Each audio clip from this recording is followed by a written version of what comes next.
Esto es por aquí. ¿Esto es la sala? Sí, esta es la sala. Vale, yo pensaba que íbamos a tener visión. No, no podemos, por desgracia no podemos tener visión, la tenemos aquí. Me adapto. La tenemos aquí. Ok. ¿Vale? Visión realmente no lo que hacemos es retransmitir de lo que vemos. Ya, eso ya lo sé. He hablado con Alex esta mañana. Ya me ha puesto al día. Pero bueno, el BLED es otro concepto. Vale, no, al final, de verdad que te metes en la pantalla y te... Sí. Que quizás sea mejor incluso.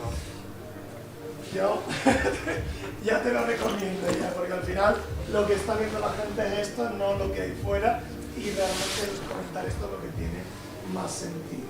Mira, te paso primero una escalera con el timing. Lo tengo. Vale, está actualizado. No me jodas. ¿Habéis cambiado? Esto hasta el último minuto la voy a imprimir ahora. Vale, pues me la cambio. Lo que pasa es que yo me la...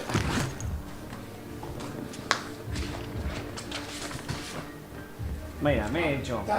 Te cambia un poco, sobre todo lo que te cambian son las horas. Vale, esa, vale, porque la tengo adaptada en cada...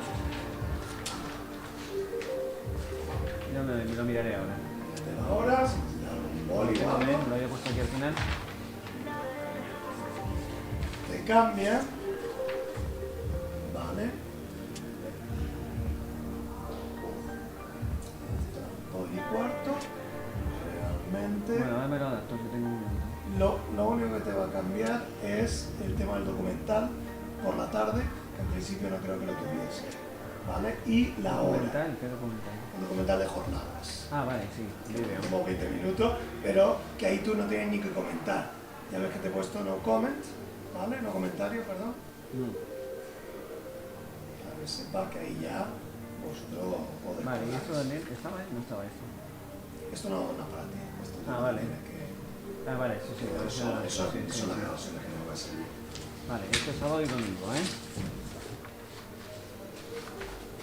Madre mía. Vale. Eso lo tengo. Son los timings. Los tiempos de... Sí, son los tiempos. Eso... Esto es... Lo tengo, pero bueno, no me lo he impreso, déjamelo. Si te, vale, ¿lo tienes tú? No, esto es todo para ti. Ah, vale. Esto es todo para ti. Vale, esto cuando vayan entrando el vídeo, pues para que tenga un poquito de información, no sé, pues de las cámaras grabadas. ¿Esta mesa me la puedo traer un poco más? Todo lo que tú quieras. Aquí tienes toda la lista actualizada de inscripciones, ¿vale? Tienes todos los que te tienen que ayudar ahora, que voy a empezar a llamar, ¿vale? Sí, los tengo también, no hay problema. Esto lo tengo ya, esto ya lo tengo pasado.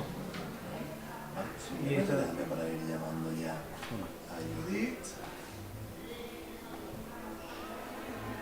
Vale, aquí lo que me dejas son las hojas con los competidores.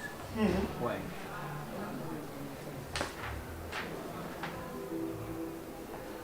Vale, con cada uno en qué mesa y demás. Bueno, pues como os hemos dicho, son prácticamente las 8:30. Por favor, los que no seáis competidores, salid del ring, por favor, que ahora empezarán los cruces a pasar mesa por mesa. Okay, it's almost 8:30, as we said. We're about to start. And everyone who's not competing, please leave the ring area, because the judges will start now the ring. Hola. Judging. Okay. Ahora, un segundo, por favor. Sí. 5 minutos, ¿vale? Entramos en emisión, ¿vale? No te agobies hasta que tú no me... 5 minutos entramos en emisión. Sí, claro. 8:30, prejuicios, 5 minutos Madre que entramos. parió. Claro. Vale, tu micrófono, ¿vale? Aquí, ¿vale? Porque me voy a tener que adaptar Si quieres, ponte aquí, igual estás más cómodo aquí donde estoy yo. Tenía pensado... No, estoy bien. Sí, Vale. Ay, perdona. Eso te lo puedes adaptar. Lo que pasa es que quería ponerme el portátil para tenerte... Me lo pondré ahí. Ve. Puedes poner aquí de puta madre, Venga. Vale, ¿Esto y esto? Sí. perdona, aquí. No, tranquilo. Vale, ahora te voy a poner aquí, vas a ver, es que lo tengo que mover allí. Sí. Es que me han cambiado, yo pensaba que tú estabas allí, ¿vale? Yo también. No tienes previa en esta. A la siguiente voy a cambiar los enchufes. No tengo previa. No tienes previa, pero bueno, yo te iré dando paso yo, ¿vale? Tú tranquilo. No, yo tranquilo, yo tranquilo. Tú el No. WhatsApp es la conexión, Sí, ¿vale? sí. Entonces, esto es el... ¿Ves que hay un retardo de 20 segundos? Sí. ¿Lo ves? desde 4 a 12. Esto es lo que queda en internet y esto A es ver. lo que queda en realidad. Vale, tú te guías de aquí. Entonces, ¿ves esto que hace así, que se mueve? Sí. ¿Vale? Ese va a ser tu micrófono. Ok. Actualmente No, ¿está ahora no está en uso? Actualmente no es este porque tengo que bajar esto de aquí, Vale. Allí. Vale. Vale, entonces, ¿tú vas a hablar también, Nati? Sí, estamos aquí 4, Patricia. Vale, pues aquí. Entonces, es que es 4. Tendréis que hacer así. Nos iremos moviendo. ¿Vamos a estar aquí todo el tiempo entonces? Sí, sí. ¿Aquí vamos a estar todo el tiempo? Sí. Pensé que había una mesa o yo qué sé. Yo también. Es que esto es un poquito precario, pero bueno, nos adaptaremos. Bueno, en principio, bueno, Es lo que hay, no te preocupes. era la única sala que podíamos No te preocupes, Alex. coger, ¿vale? Entonces, No, nada. se decidió esta y si no estáis No había cómodos, pues otra, para pero otro año. había otra, la han cambiado. ¿Eh? Había otra sala. Sí, la cambiaron ayer, o antes de ayer. ¿Cómo que la cambiaron ahí? Estaba la Sí. sala 27AD. Sí, luego hubo un cambio a no sé qué backstage. Vale. Es que yo tenía entendido que estabais allí. Sí, pero luego a última hora nos han cambiado aquí. Vale, bueno, pues... Nada. Bueno, chicos, Suerte. 3 minutos, Es lo que ¿vale? hay, es lo que hay. Tranquilos, entraremos en el directo, no habléis aún, ¿vale? Ya os doy paso yo. Que se centre todo, ¿vale? Y os doy paso, ¿vale? Vale. Pero bueno, yo creo que tampoco estáis en una... ¿Eh? No, nos haremos. Lo que pasa es que yo creo que teníamos una idea mental de Preconcebida. de otro espacio. Sí, una mesa, más sitio, más Sí. como enfrente unos de otros. Sí, más oficina. Vale, tenéis Como que la hablar radio. aquí, ¿vale? O sea, no... Aquí no se os va a oír bien, tenéis Vale. que hablar Sí, en sí, micrófono. cerca. Sí, sí, esto Cuando es... queráis dar paso a Patricia o lo que sea, Habrá que pasarlo. tendréis que pasarlo Cambiamos y el- tendrá que ponerse aquí a hablar aquí, ¿vale? Bueno, este cacho, sí. Es unidireccional. Bastante unidireccional, sí, bastante. ¿Vale? Entonces, bueno, esa es la historia. Me quedan 2 minutos y yo me voy ya para allí y hablamos ya por WhatsApp. Ya... Ok, yo te pongo aquí y te tengo aquí delante. Vale.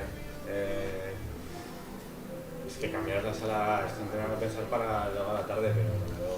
Pues mira, si lo propones...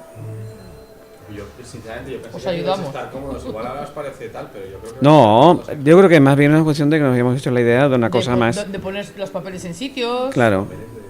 Porque hay que leer, hay que, claro. Mira, entre lo que yo me he traído y lo que me ha dejado Luis aquí, Vale, pero escucha, lo que podemos también es acondicionar la sala de otra manera. Es Poner decir, alguna mesa aquí delante, traemos una mesa y unas grande. sillas, después Solo, la- solo habría que quitar esta mesa, poner el Ahora no, monitor, sí, pero en a el la descanso. siguiente, yo hablo con Joaquín y traemos aquí Una mesa larguita. y unas sillas, a ver si me lo permiten. Pero No, las sinceramente, sillas podrían valer. pensábamos que con Las esto sillas estáis podrían, aquí, las no, sillas vale. podrían valer. vale, tú no te preocupes. Vale. Pues Yo- eso, te doy paso yo por el Yo te WhatsApp, ¿vale? tengo en el WhatsApp de control, ¿eh? Sí. Vale, verás aquí el micrófono, ¿eh? Sí. Tú tienes que llegar aquí. Vale, y Vale. luego también me vas a dar la otra imagen de la tuya. Sí, sí, tú ahora ya en un minuto, que me queda, que tengo que irme corriendo. En un minuto vais a ver aquí ya lo que se está viendo, ¿vale? Madre mía, Luis con todo esto. Chica, haremos lo que podamos. Es que yo también tenía la idea preconcebida de como una sala de radio, que tienes una sí? mesa Lo donde que tú pones vimos- tus documentos, tu tablet, tu... Lo que vimos el año pasado. No lo sé, yo no lo vi, pero yo me he hecho esa idea, vamos, de... El sitio está bien, cómodo. la sala, bueno, Ya, ya lo he 6 meses. Ah.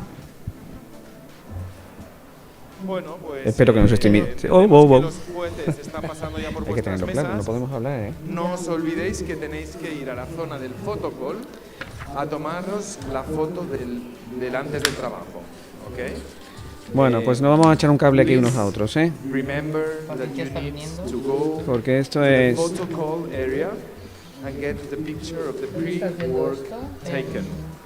So, as soon as you can, Esta es la señal just directa walk de straight and ellos, Perfecto. que es lo que nos tenemos que Go to regir take the nosotros. picture. ¿Vale? Tienes que... Vamos ¿qué tienes pasando, ahora por favor, a hacer las fotos. A ver, Para que luego no se nos papel acumule de moderador, Sí, que se suena cachondeo, ¿eh? ya. Yo moderando.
Va a abrir.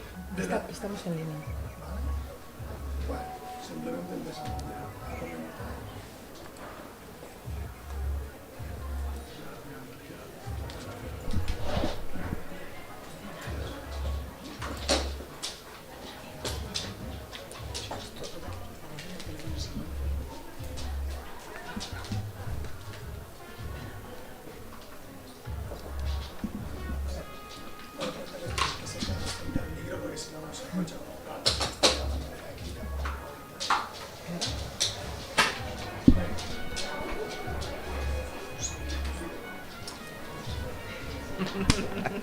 Luis, lo único que he averiguado es el año 97.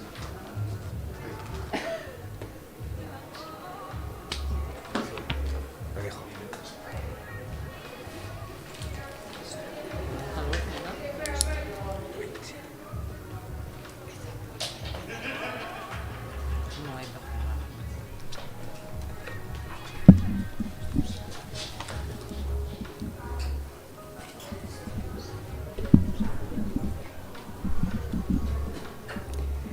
Bienvenidos y bienvenidas al que puede ser el mayor espectáculo de la peluquería canina, la que sin duda es una de las experiencias más impresionantes en el mundo de la competición. Estamos en Barcelona y da comienzo el Artero Grooming Slam 2023. Estamos aquí para disfrutarlo y comentarlo en directo con todos los y las profesionales y aficionados a esta tan apasionante actividad. Y bueno, en esta ocasión me encuentro rodeado de un grupo de compañeras, un excelente grupo de compañeras, y bueno, el orden en el que las tengo ubicadas, tenemos Nati Joncari, Hola, buenos días. tenemos a Judith Camarasa, Buenos días. tenemos a Marta Lanza y tenemos a Patricia Campos. Muy buenos días, don Luis. Comenzamos la jornada. Hoy vamos a asistir al campeonato en las categorías de stripping y workshop. Y yo quisiera que me comentarais un poco si tenéis experiencia, cualquiera de vosotras, en alguna de estas categorías. ¿Habéis participado alguna vez en alguna de estas? O si tenéis algún comentario que hacer en cuanto a cualquiera de ellas. Madre mía, es que Judith ha competido, que lo sé. No sé qué es esto, no sé dónde estoy. No, a ver, yo he competido pues desde el año 99, o sea que hace un poquito. Y la verdad es que he competido en workshop en algún momento de mi vida, probablemente en workshop. Ahora no sé si fue en un campeonato de Cataluña, ahora no recuerdo, en algún Montpellier, a lo mejor es que no, tendría que mirar.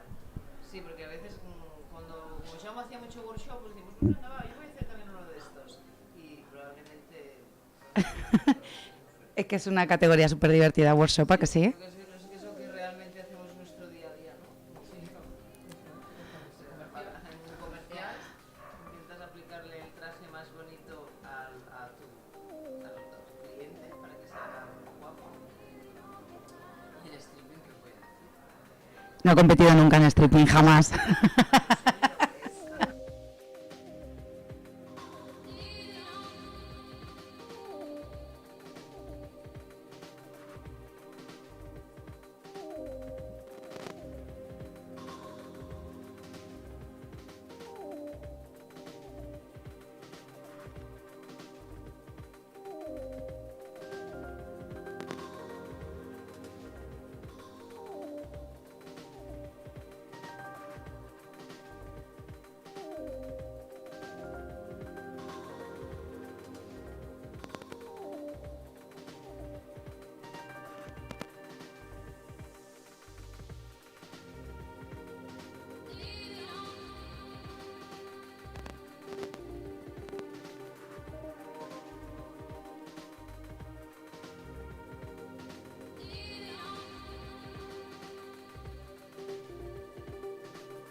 guapa. Ya. Ya vas a ver lo que es. Sí. A mí me encanta mi trabajo, ¿eh? Está claro. Mi trabajo, pero claro, es un trabajo durito, se podría decir.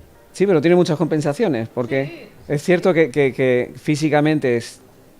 es pesado, es cargante, Descargante, y la lo gente sabemos tú y yo, que descargante también. teníamos una...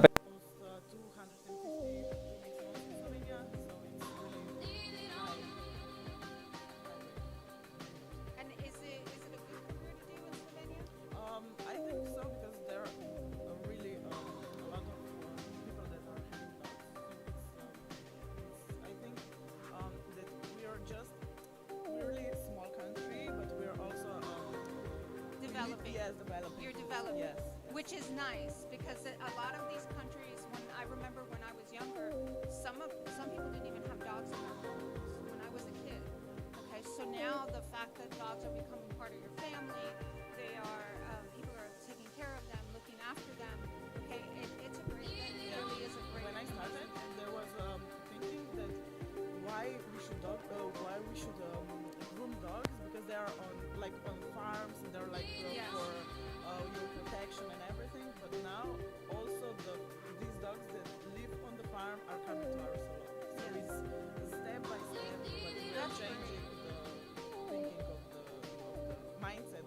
And it's becoming a very professional career, which is great, especially in places like Romania, where now people are actually seeking out good products and they're seeking out new innovative things and new shears and just new clippers and things that are going to make their jobs easier.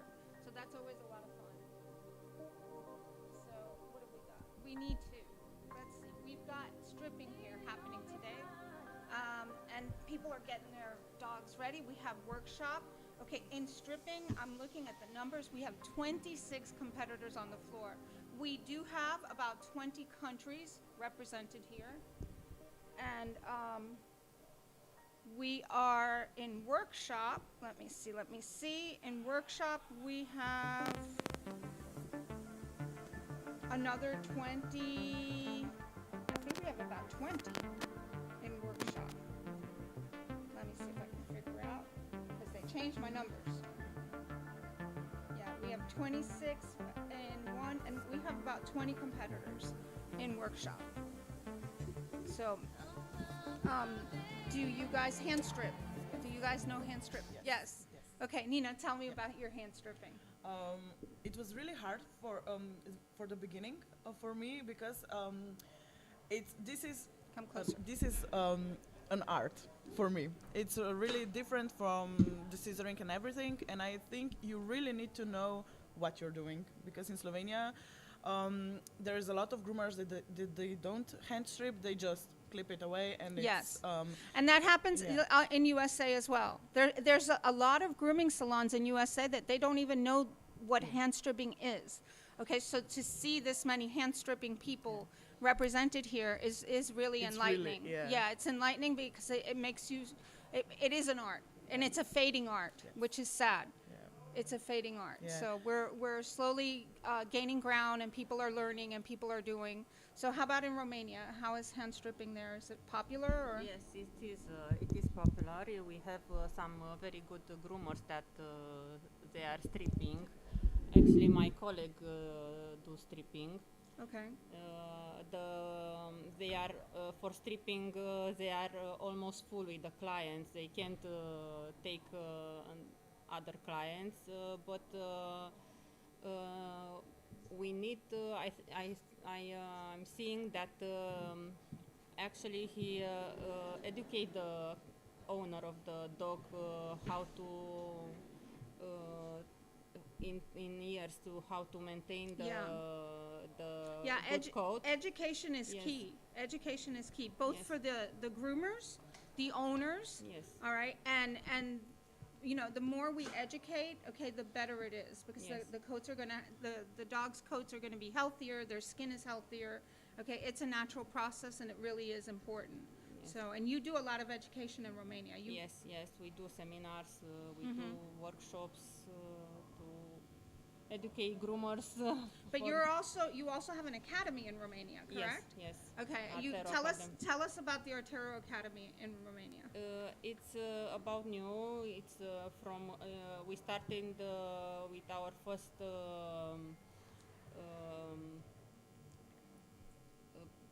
for our first course was in June. It's there are a lot of people that asking about these courses. We know that we have a practical course, and that's very important for them. We don't stay at the table and take notes. We do work. We do so there's a lot of hands-on. Yes. It's a lot. We call that hands-on, which means that you've got your hands on the dog, and you're actually learning by doing. Yes. Which is a great thing, because Yes. we need to learn by doing for sure. It's a This very is good not methodology. even though there is a certain amount of book work, we call that book work. You know, when you're reading notes and you're doing the technical stuff in your books, there is a certain amount of book work. We need to know the standards for the dogs. We need to know, you know, there's a lot of information. We need to put our hands on the dogs. You cannot learn grooming without your physical hands on the dogs, without experiencing the behavior of the dog, what the dog does on the table. Okay, all those things are important. So because they make you a better groomer, for sure. So that's super important. So how long have you had the academy in Romania? We started this year. This year, okay. Yes. All Our right. first course was in June. Okay, awesome. That's great. Great work. All righty. They are getting ready out there. I think the judges have started prejudging. We have in today's, let's see who's judging what today. Let me see if I can get our notes. I'm trying to get notes on who's judging what classes. Here we go. Okay, so for hand stripping. Okay, for hand stripping, we have Irina Pinkusevic, who's out there, and she hails from the USA. Irina is an amazing groomer. She can groom anything you put on her table. We have Chiara. Okay, Chiara is also an amazing groomer, and she does wonderful work. She hails from Italy. All right, and we have Denise Westbrook, and Denise is from the UK. Okay, so we have an amazing group of judges out there that are going to be reviewing all the dogs as we go, little by little. They will prejudge. So in prejudge, what they're looking for is they're looking for condition of the coat.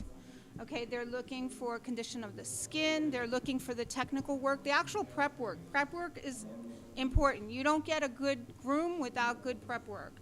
And even in coats that are these harsh coats, the hard-coated dogs, okay, there is prep work to be done. They need to make sure that they have layers. So they're going to have built layers as they went along. They're going to make sure that the dog is well cleaned and prepped and set for the work that they're going to be doing. So then in workshop, we have Doris, Eve, and Anders Roselle are going to be judging the workshop. Okay, and workshop in our country, in USA, all right, workshop is called usually salon freestyle. Okay, and that's more of a job that you're going to do in a salon. All right, so the judging is a little bit different. There is no breed standard. Okay, you can do, but the judges are looking for a nice profile. They're looking for balance. They're looking for clean scissor work. If they're scissoring, they're looking for clean clipper work if there's clippering being done. So depending on what it is that you're doing, all right, they're going to be looking at all those techniques that go into a salon. All right, and they're going to be timed just like the other classes. There's timing that goes into it. It's amazing because I've had people that are hand strippers come and say, and they show dogs, and they're like, I don't know how you people do it because you have a time. You have a certain amount of time, and that's it. And then they're like, we have all day to groom our dogs when we're getting ready for a show. So that's an interesting thing for sure. We're getting ready to start in there. We have, let me see what our timing is. What is our timing for these hand stripping? Okay, as far as timing, okay, the hand strip class for small dogs has 2 hours. For medium size is 2 hours 15 minutes, and for the big size is 2.5 hours. So we have, and there is hand strip without clipper use and with clipper use. Actually, if you're not using clippers on the large size, you have 3 hours. And on the small and medium, there's 2.5 hours. And that's with no clippers. So we are looking at, in the US, our timing is a little bit different.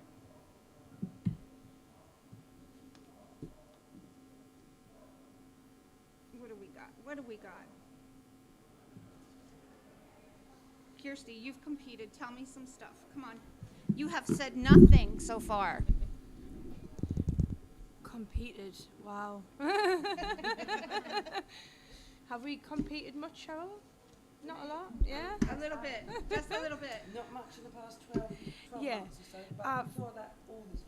Yeah, I've for the last 12 months, it'll be a year in January since I did my last competition because I've been doing my EGA shadowship. Oh, nice. So I am now officially. So tell us what that means. So you have to shadow judge in your EGA classes. So for me, I shadowed Poodle. I'm now an EGA judge for Poodle. So to do that, I had to shadow with Umberto. They have changed it actually now. It used to be 2 or 3 shadow ships.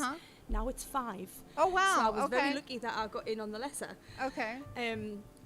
But once you've done that, you still have to judge the dogs. You still have to place them. But whilst you're doing your shadow ship, your placements are not official, if that makes sense. Yeah, they don't count. Yes, they don't but count. we still have to do it. Yeah. So it's like we are an official judge. Yeah. And then once that's done, we get to go on the EGA website with our little picture and a little bio. I know. I've seen that. I've seen that. I'm so excited. So yeah, so I've done that now. But hopefully next year, I'm back. Okay. And are you going to? So if you're a judge, for poodles, can you compete in, let's say, any of the classes or no? No. So once I accept an appointment for an EGA competition for the rest of that calendar year, I cannot compete. Okay. So I could compete in January, I could compete February, but if I'm judging in March from the rest of that year, I then can't compete for the rest of that calendar does year. that go for all classes? So Yeah. let's say you're not a judge for hand strip. You still can't compete in hand strip. Can't compete. Okay. Can't compete in the EGA classes. Yeah. Okay. Alrighty. Yeah. And now, can you compete overseas? No. No. So he doesn't allow competition at all during that time. Okay. It's a good thing because it means obviously if I'm judging, obviously I'm with the other judges, which could have been a judge for my next competition. Yes. And so it does. It's a bit hard because you get a bit scissor finger. You know, I'm really desperate to go in and groom a dog, but it's just one of those things. You know, you've got to do. Okay. But no, I enjoy judging. It's good. Cheryl's got to do that next, haven't you? So you keep telling me to keep on Turn it. They keep telling me I have to go judge. But I just enjoy competing when I'm back competing anyway. So I don't know whether I'm ready to stop yet. I'm thinking maybe change category, so I might have a little dabble in hand strip terrier. Okay. Just because I've done Kerry's for so long.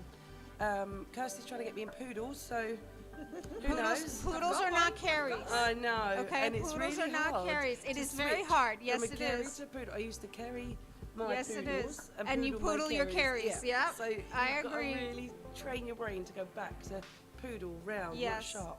Yeah. So yeah, that'll be fun. But at the moment, I don't have any dogs of my own to groom, so I'm stealing and borrowing from everybody I know. Which is hard. Yeah, really hard. Really hard. So yeah, at the moment, I'm... Well, the funny thing about people that love to compete, it is a disease. Oh my God. It it's is a so disease. You get addictive. bitten by a bug. Yep. Okay, and you wanna, like, once you're in there. Okay, I think that if I had started this when I was younger, because I started as a groomer later in life. Yeah. Okay, it was actually my second career. So I started as a groomer later in life. It's hard. It's a lot of hard work. It's a lot of crazy hours and pre-prep, like we had discussed earlier. All right, but once you get bitten by that bug, okay, I mean it's crazy because really the sky is the limit. We have 20 countries represented here. All right, and of some of those, I mean, we have people that have traveled from the U.S. Yep. Okay, to compete here. Right, it is definitely a bug. You know, you get it. It's a disease. Once, yeah. That's it. You keep going back Yeah. for more. I competed as a junior, so I think I was about 13 when I first competed, and I was one of the when they first did the YKC at Crufts in the grooming, and me and Fee Brooke competed together as kids, but then I sort of went off for a few years into the show scene, and I was showing my poodles, and Fee kept on with the competition, but still showed as well. And it wasn't until 2010 when I stepped back into the competition ring, so I had nearly 10 years out. Yeah. See, and I went to one competition, and then that was it. I was like, right, I'm back. I'm not leaving. I was late in my career starting competing. I think it was about 8 or 9 years ago I did my first competition. I've been grooming 25 years. Right. So part well, of me, some like people you, started. I wish I'd done it a lot earlier. Well, that's the what I have. I mean, it's for fresh bones. when I started doing this, and I did my first competition, I tagged along with Pina to hers and so forth, and I did my first competition, and it was amazing. But it is hard on the body. It is hard on the body to start late. As difficult as grooming is as a career. Okay, because grooming is a tough career. As difficult as it is as a career, it's even more difficult as a competitor. Because you're tense. You tense yourself up. You're concentrating so much more than you are in a salon. Right. So it's so much more hard. No, and the timing, and then there's always the things that happen that you didn't count on. Yeah.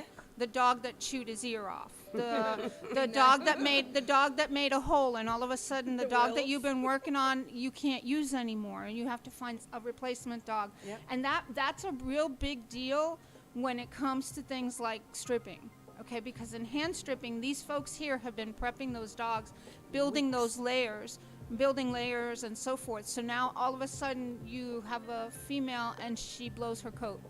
Okay, and now you have no more layers. So now you have to find another dog to replace it, and that's not always easy to do. No. We don't always have... Especially of quality. Yeah. Yes. And if you compete and say we would come from England and we would come with a dog and drive, we've got to get animal health certificates, pet passports. Yeah. And if it's so close to the event, you can't get another dog with a pet passport done in that time frame. So you've got no competition. It's not cheap either, is it? No. You know, No. you need a second job to pay for the competition. Yeah. My husband will have me out to compete. working in a supermarket just to pay for the competitions. Yeah. Obviously he doesn't, but you've got to work hard to earn the money to pay for the competitions and travel, hotels. You know, like you just said, pet passports, all that expensive. It's not cheap, but it's good fun. Once you, like Lily said, once you get hooked, there's no getting back. No. And you know what? You build a rapport with other competitors from other countries. You know, it's really funny because I don't feel like I'm a stranger anywhere. No. Okay, I can travel to UK and I know people. I can travel to Romania and I know people.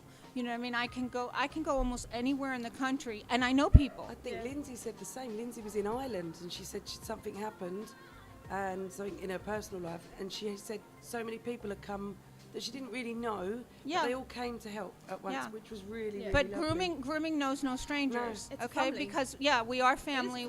We are family. We all get Wherever together. you go, there's a familiar face somewhere, and it's just a nice social gathering as well, isn't it? It is. It is. This is as much about the competition, okay, as it is for socialization, for all of us to get an education.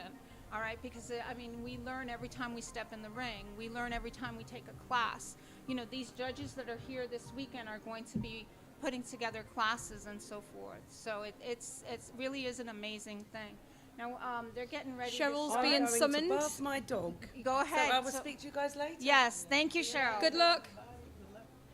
You got your bag. And we are getting ready to start in the ring. They're turning down the lights. It's all very exciting. This is all very exciting. I love this bit. Yes. So we're getting ready to start. We're going to just let the...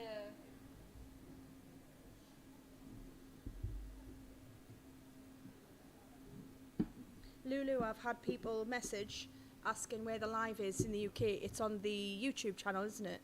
I believe so. I can find out. We've got English people listening. Tú, going, que has decidido no ponerte excusas y venir.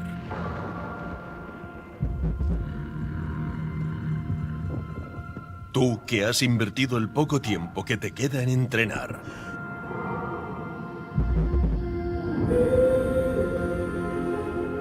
que llevas noches sin dormir pensando en este día.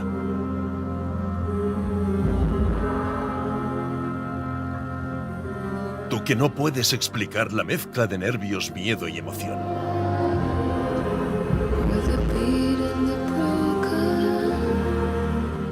¿Te has preguntado por qué este esfuerzo merece la pena?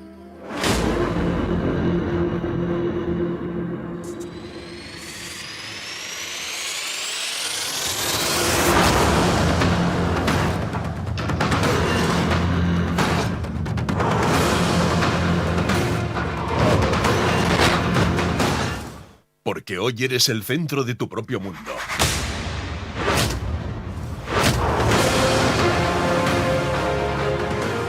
Porque estás compitiendo con los mejores.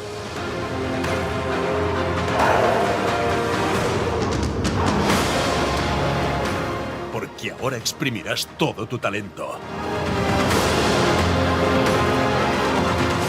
Porque vas a convertir tu profesión en arte.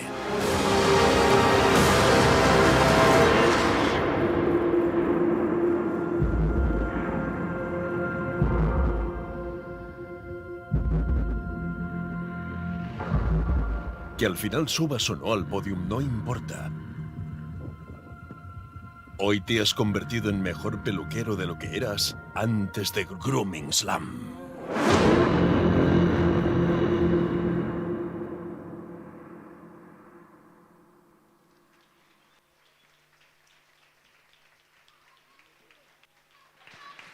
Bienvenidos. Welcome everyone. Welcome. Muchísimas gracias a todos por estar aquí en un momento tan especial. Thank you all for being here in such an special moment. Bueno, os presento a Víctor Sagué, que nos acompañará durante estas 2 jornadas. Thank you. My name is Víctor Sagué. I will be with you guys those two days. And with me, Alex Artero, CEO of Artero. Bueno, deciros que todo el equipo de Artero se vuelca para un evento como este. Le ponemos toda la ilusión, un montón de gente y trabajamos duro para que estéis lo más a gusto y confortables posible y disfrutéis este momento. All staff at Artero have been working really hard these days to make you feel good, comfortable and enjoy that moment. Y aunque hay muchos involucrados y todos trabajamos muchísimo, hay una persona que está, no me gusta decir nombres, ya lo sabes, pero hay una persona que está muy involucrada y que está pendiente de todo y de todos, que es Joaquín. Un aplauso para Joaquín, por favor.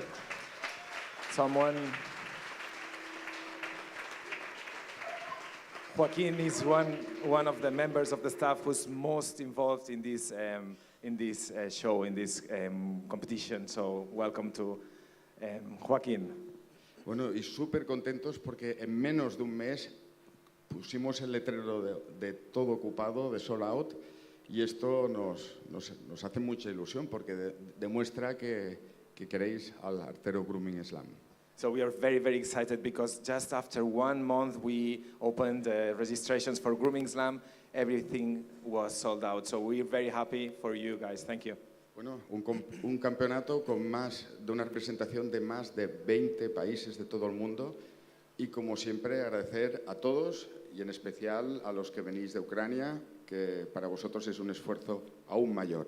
So thank you because it's more than 20 countries worldwide who are here now. We want to thank you all, but especially we want to give a special thank you to everyone coming from Ukraine. They're making a special effort. Thank you. Bueno, el Artero Grooming Slam es uno de los campeonatos más vistos a nivel mundial.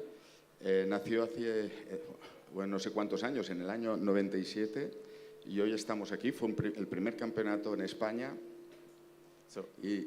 It was 28 years ago in 1997 when we had our first edition of Grooming Slam, and it's one of the competitions most followed around the world. Bueno, y hoy nos siguen desde el streaming, en inglés y en español, en doble. Es que esto se va acoplando y me voy haciendo un lío. So now, thank you to the streaming technology, we have even more people following us. So today and tomorrow, everything will be played live through streaming channel. Saludar un poco a todos los que nos veis desde muy lejos, que aunque estemos separados por la distancia, estamos cerca en lo que nos une, la peluquería canina. So this is why we want to say a special hello to everyone who's watching from far away and making us remember that what brings us together is the grooming industry. So everyone welcome.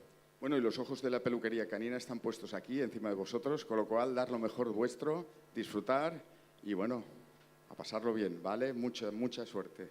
So everyone now, remember that the entire industry is watching you today. So the most important thing is enjoy, make the most of it, and if possible, win. Bueno, y vamos a conocer y agradecer la presencia de nuestros jueces para los grupos de hoy. So now we're going to meet and greet our judges for today's competition, right in the morning. Ok, adelante vídeo jueces, por favor.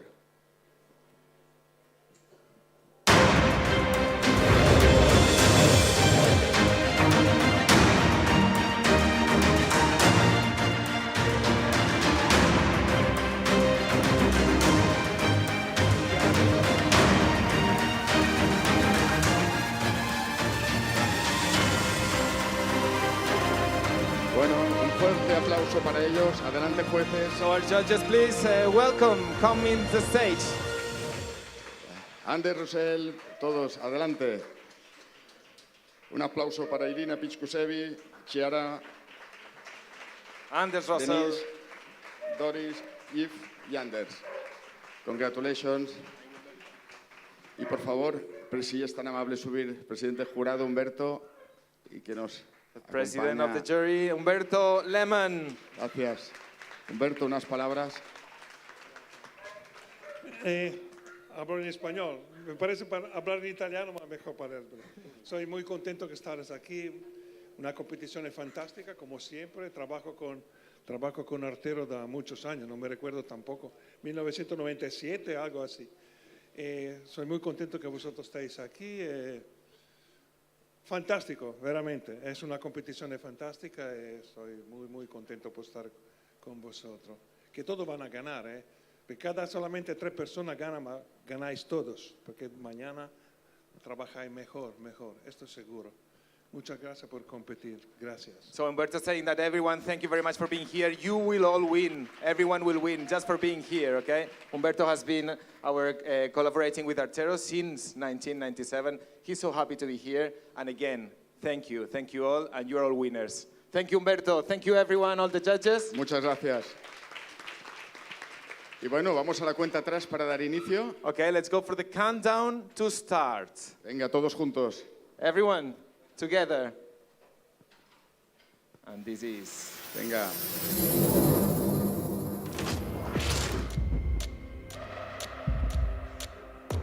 Venga, esa concentración.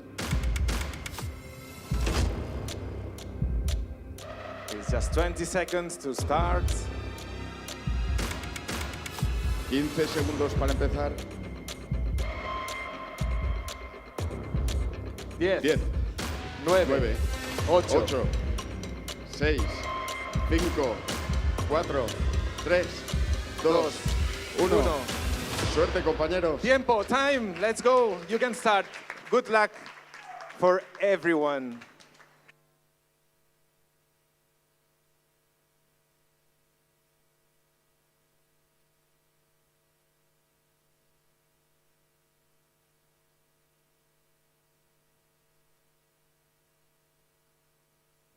So, you will all have your timings displayed in the screen so you can follow what time's remaining for your category. Tenemos los tiempos en la parte superior de la pantalla y podréis ir siguiendo en todo momento cuánto tiempo os queda a vuestra categoría. Os los iremos recordando, pero como os decimos, los podéis seguir vosotros mismos, empezando en la parte izquierda con stripping con máquina y terminamos a la derecha con el workshop L, large, grande. So we're starting on the left with stripping with clipper to finish with workshop large. Okay? If you have any doubt, let us know. Si hay alguna duda, nos lo hacéis saber. Gracias.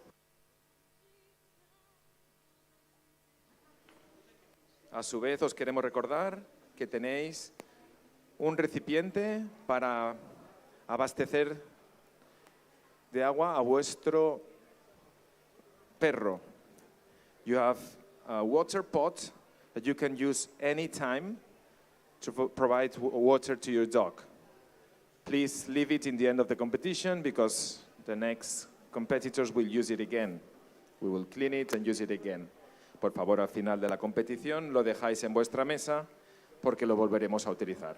Utilizadlo en cualquier momento que creáis que vuestro perro necesita agua. Gracias.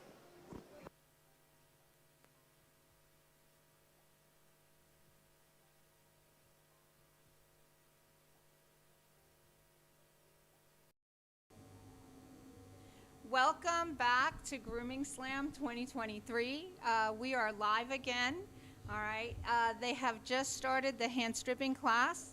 Okay, beginning a couple minutes ago. So most of these folks are going to be working their fingers off for the next couple of hours. They have about between 2 and 3 hours for most of the dogs that are here. I don't see any overly large hand strips from my vantage point, but I'm sure that we'll be watching the live stream, the actual photos of the dogs as we go along here. We'll have cameras that will be circulating, and so we'll get to see and talk about some of the dogs that are in the ring. For those of you that don't know me, my name is Lulu Rodriguez, and I am with Artero in the USA. All right, presently transmitting from the Grooming Slam in Spain. With me today, okay, I have, why don't you guys introduce yourselves, okay, starting down here. I'm Kirsty Hunt, I'm from the UK. I also compete and I'm also part of our Artero Creative UK team. Okay. Okay, so my name is Nina Pichlin, I'm from Slovenia. We're the distributors for Artero since this June. And it's my first time here, so it's really an honor to be here. Okay, and you don't compete, no, right? Not yet. So this is all very new to you. Yeah, this is really new. It's my first time on competition. So we're gonna talk about that because I want your vantage point from somebody that's new, that's never done this before. Okay, and then we have with us as well Amalia Ceaușu from Romania. I'm also a distributor and coordinate the Artero Academy from Romania. So you handle not only the distribution but education in Romania, and that's a big deal. So we're going to be talking on some educational points as well because that's super important. I think education is key. You don't get to compete like our friends are here in the ring without good and proper education. So we're going to be talking about some of what you guys do in Romania. Okay, so we will get back to you on that. For those of us that are joining, for those of you that are joining us or are looking to give the link for the live stream, okay, to your friends, it's arterogrooming.com/live-2023. All right, if you go in, you will be asked if you want to, we are live streaming. This year we're doing something different. We're doing it duo. All right, we've got Spanish and English being broadcast simultaneously, so you can switch between the two to listen to different people if you happen to know both, okay? Or you can go ahead and just choose the one that you prefer. All right, we're seeing some of the dogs in the ring as they go through. They'll be walking through, and we'll be talking about some of what's being done in the ring for these dogs to get the proper skin and coat care. Okay, hand stripping is a technique that's a lost art. So this is exciting to see that we have 26 competitors that come from 20 different countries as far as people from all over the world. So let's talk to Christy. You are a competitor, okay, or ex-competitor. Now that Christy is moving into judging. All right. So talk to us about what it takes to get your dog here to the ring. Oh, months and months and months of preparation. You've got to pick a dog that is worthy of a competition if you've not got the right coat, if you've not got the right conformation, especially when you get up to the higher levels. So obviously going from open to the champions class, you need to find a really spectacular dog, because a good groomer can make a good dog look great, but a great groomer can make a great dog look excellent. Right. So finding that right dog with the right coat can really pop and make you stand out in a class. But when you get to this level, I mean, hand stripping is not my forte, so when I look at this, I'm just in awe of what they do. It is an absolute art, and like you say, it is a dying art. We don't see it very much, and especially in the UK, we never have big entries in our hand strip classes. Even in the hand strip, the terriers, but even the gun dog classes, our classes are very low in entries for hand strip. And it's sad because I think it's beautiful to sit and watch someone hand strip. I really enjoy watching it. It hurts my hands just to watch. I enjoy hand stripping a lot. I started hand stripping when I first started as a groomer, and I really do. To me, it's very relaxing. Yeah, it's a very relaxing process. I enjoy it. I see dogs walking around that need a stripping, and my fingers itch. Okay, and I want to pull those hairs. Yeah. Okay, so I really, it is, to me, it is very relaxing. Now, it is a lot of work. Yes. Okay, I have friends that have deemed Flat Work Monday. Okay, I don't know if any of you have heard that, but I mean Flat Work Mondays, because it does take a lot of work, and you must work those coats every week. All right, you must do their flat work. You must, especially if you're going to do any showing. Yeah. Okay, any type of showing in the ring is going to require that you work those coats religiously. It's much easier for, I mean, I do poodle mostly.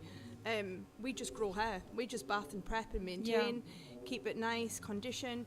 Where with, like you say, with the hand strip, you have to maintain your flat work, you have to build your layers. And like you say, if you have a female that has a season and drops its coat, you know, you've got to find something else. And if you haven't got a backup dog, then... And we've had that happen. We've had competitors that have prepped dogs for the whole year, okay, in lieu of a show, especially something like the championships, like the Worlds. Yeah. All right, so here they are preparing for the Worlds. They have their dog. Everything is great. And they're going to get ready to travel. And the month before, the dog blows its coat. Yep. And that's the end of that dog. Because you can't possibly take that to a world championship. You've So gotta have a backups are important. Okay, most of these people that are here will probably have backups. We have friends that have friends, and we're always looking for dogs to work with. Okay, a great place to get an education and work with these dogs is through breeders. Yes. Okay, so we call it being a bucket bitch. You go and you volunteer to do whatever is needed to do so that you can learn, so that you can have access to dogs. It's really a great and interesting way to get an education. So let's go to education. Tell me, Amalia, about what you guys do as far as educating groomers in hand stripping in Romania. How is hand stripping in Romania? Tell us. All of our trainers know this technique, and they are teaching nice to the new nice students. That's super important. Is that an advanced class, or do you start, like when you start in grooming, is that something you guys teach right away, or is that something that's more advanced? You can take a course that do only the technique. Okay. For those that are professionals, groomers, and want to perfection. So if I'm a groomer and I don't know this particular technique, I can just go and sign up for those particular classes that have to do with hand stripping. So it's more an advanced thing. I like that. That's good. Because a lot of people don't know. Yes. So. Yes. And also they are teaching in the big course that all they are teaching all the techniques actually. So it's part of the whole thing. It's part of the whole. Okay, but you can also sign up. Let's say you didn't have that access before, because you guys just started teaching now. Yes. Okay, so we've just brought this to Romania. So if you didn't have access to that before, you can sign up for that now, and that's a great thing too. Yes. So you offer it both ways. So that's really good. Okay. How long are the courses with the academy? Is, 250 hours. Okay. Of practical grooming in salon. Yeah. That's a lot of practice and help the students to know about this job and how to take care of the dogs, to talk with the customers, to recommend how to maintain the coats at home. Right. Yes. So, and we If- have, the good thing is we have a full line of products available.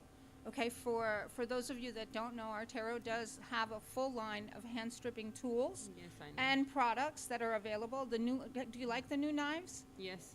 Okay, I'm in love with the new knives, and I have nothing to use them on, because I no longer have a hand stripping dog. I have a Newfoundland and I have a mini poodle. Okay, I can't hand strip either one of those. So I have these beautiful knives that I'm dying to use, and I used to have a Sealy. That's how I learned to hand strip. I got myself, they told me, if you want to learn to hand strip, get a difficult dog, because then you can hand strip anything. So what did I do? I went and I got a Sealy. All right, and I learned how to hand strip and traveled with Marjorie Good, okay, and her Sealies and her stuff, and it was amazing. It was an amazing, amazing experience. That woman is just, I can't say enough about her. She's willing to teach anything that you want to learn, and she has energy. I wish that I had just a little bit of her energy, like a pinky worth of her energy. Okay, that woman is go, go, go, go, go. She's truly an amazing person. And I thank her profusely for having taught me. Between her and Pina is where I learned how to hand strip. And it really was, it's been an amazing experience. So we do have some beautiful new knives available, right? We have some amazing products. Okay, yeah, there's one on the screen being used there. She's, and they're nice. They got bamboo handles that fit just nice in your hand. Okay, I love them. I love them. So hopefully, I think we're getting ready to release some lefties. Okay, so for those of you that are lefties, we are getting ready to release some new ones that are going to be lefties, which is a great thing as well. So, because it's hard to find lefty equipment. So what we're seeing on the screen, she's working on the face for Wire Fox Terrier. And here she's carding out that coat. Talk to us about carding. Who knows about carding? Nina, you know about carding, don't you? Yes, go ahead. Go ahead, tell us about carding. What's the difference between stripping and carding? For those people that don't know, that are watching this for the first time. I don't know if there's... Hand stripping it's pulling the top coat. Yeah, yes. the top coat. And carding is removing the undercoat. So you right. put the top coat like that. Yeah. Right. Now, for those of you that work in salons, okay, one thing that we recommend, and when we were teaching, one thing that we would recommend was, even if you're not hand stripping the dog, okay, remember to card that coat out. Westies, okay. especially Yeah, Westies, Schnauzers. You get, I don't know about here, but you get like little bumps, okay, that get, which are clogged pores. Okay, and so the carding technique, okay, even if you are not doing a full hand strip, okay, we in salons do something that's similar, and we do a strip clip type of thing, okay, but we make sure to keep the health, maintain the health of the skin and coat by carding that coat out. So I think that dog might be a little stressed. Yeah. It's a very hairy schnauzer. I love when they're just so relaxed that they're just lying there while they're getting their haircut. I want to get a haircut like that. Just go in there and take a nap. I know, just take a nap while, I wake up and I'm done. I like that. That's good stuff. That's a Westie that they're working on.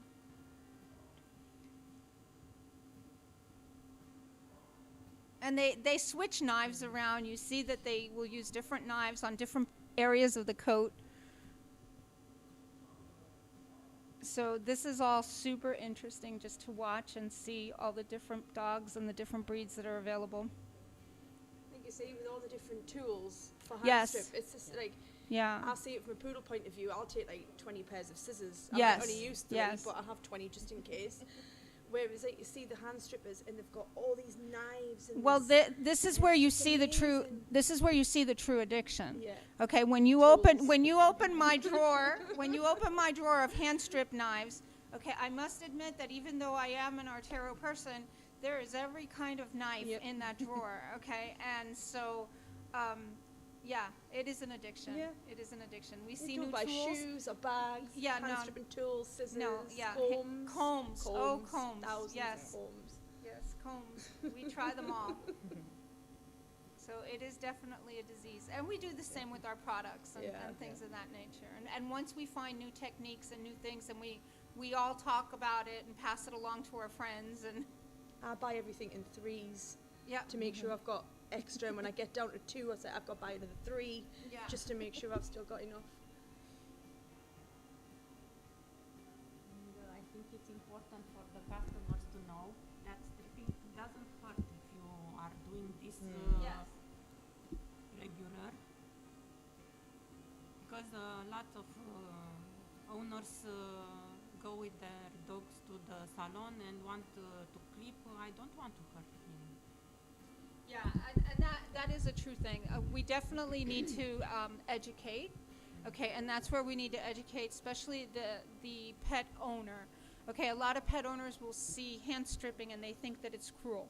They think that you're pulling live coat. Okay, if the hair is ready to come out, it will come out in your hand. You don't really need to do any excessive amount of force.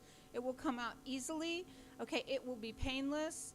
Okay, it will be super easy just to grab hold of the hairs that you need to and pull those out. All right, it does not hurt the dog at all. Okay, if you're hurting the dog, you're not doing it right.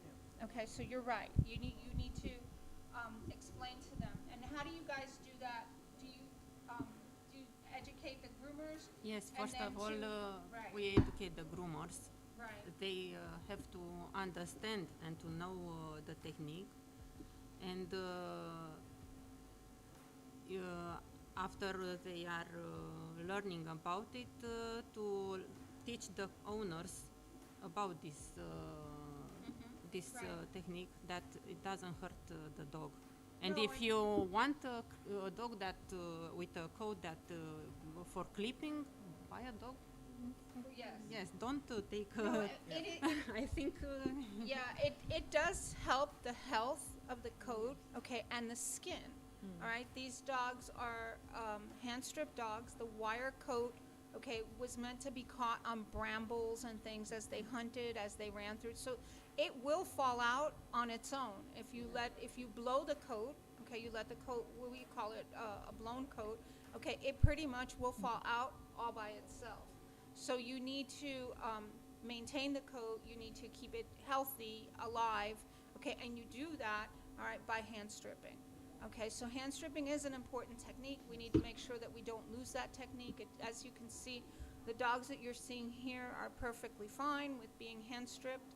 All right, it does not hurt. It actually probably feels good because the coat is coming out and it's itchy.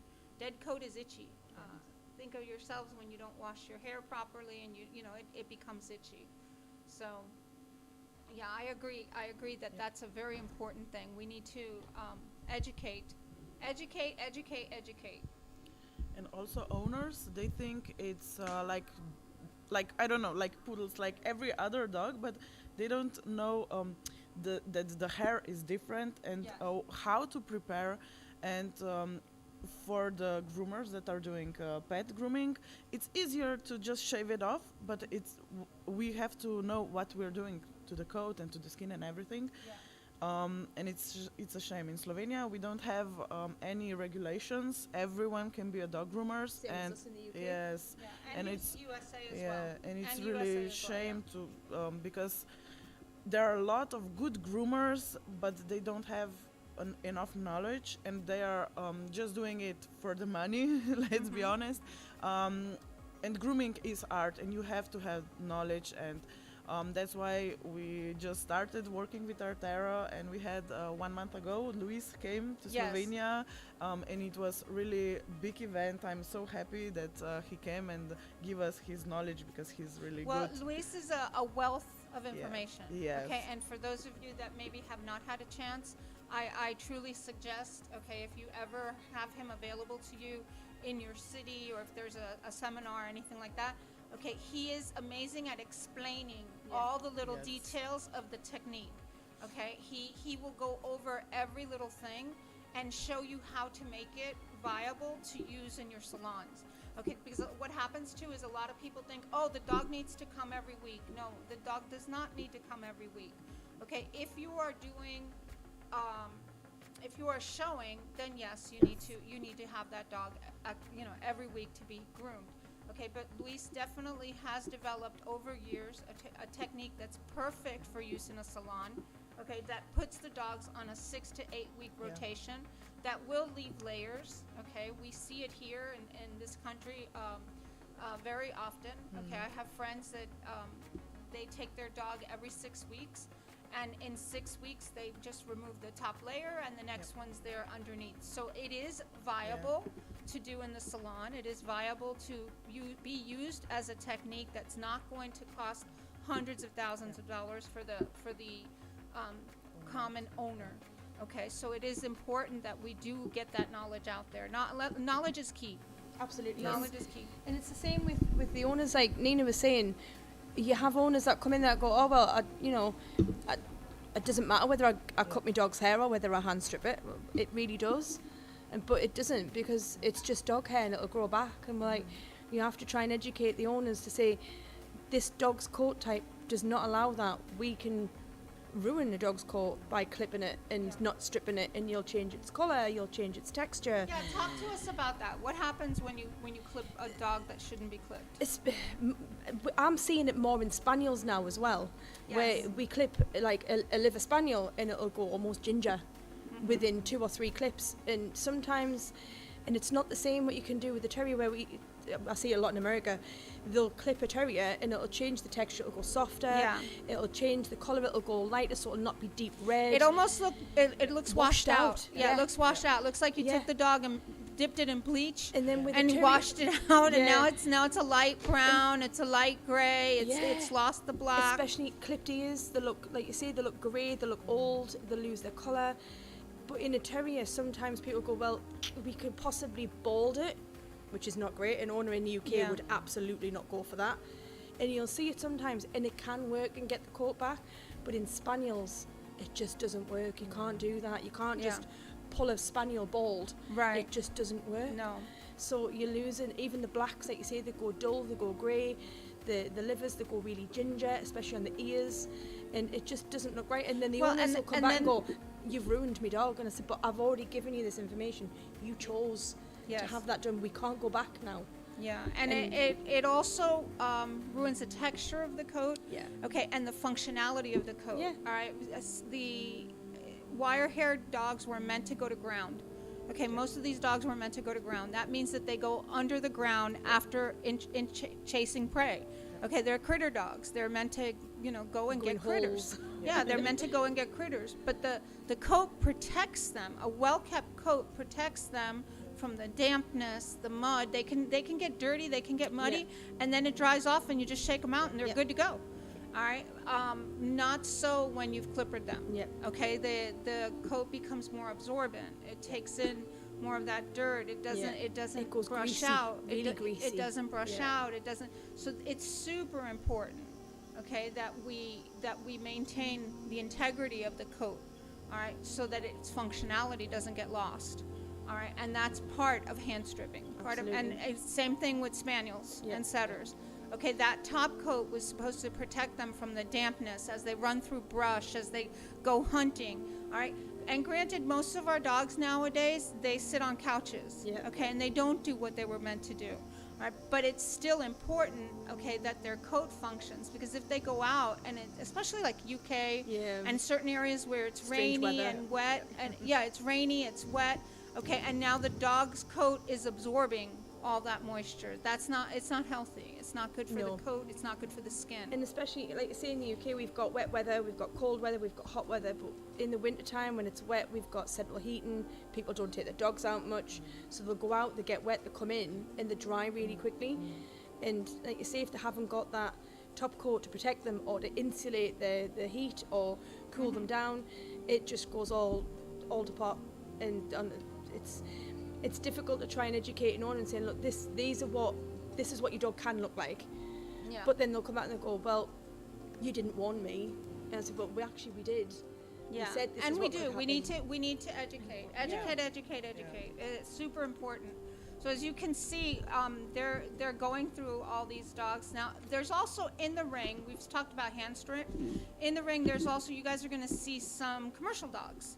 Okay, there's some salon dogs, and we call that workshop. Okay, and those are dogs that you would do. They don't have a standard, so you would do those dogs, okay, as you would in your shop. All right, and those are being judged separately. So in the ring, we have 2 classes at the moment. We have workshop and we have stripping. All right, in workshop, we have 20 entries. All right, so that's a good number of entries as well. All right, and as they go by, we'll see some, I believe I've seen some cute little poodles or poodle mixes. For the, let me find the workshop category here to see what our regulations say about how much time those contestants have. Let's see.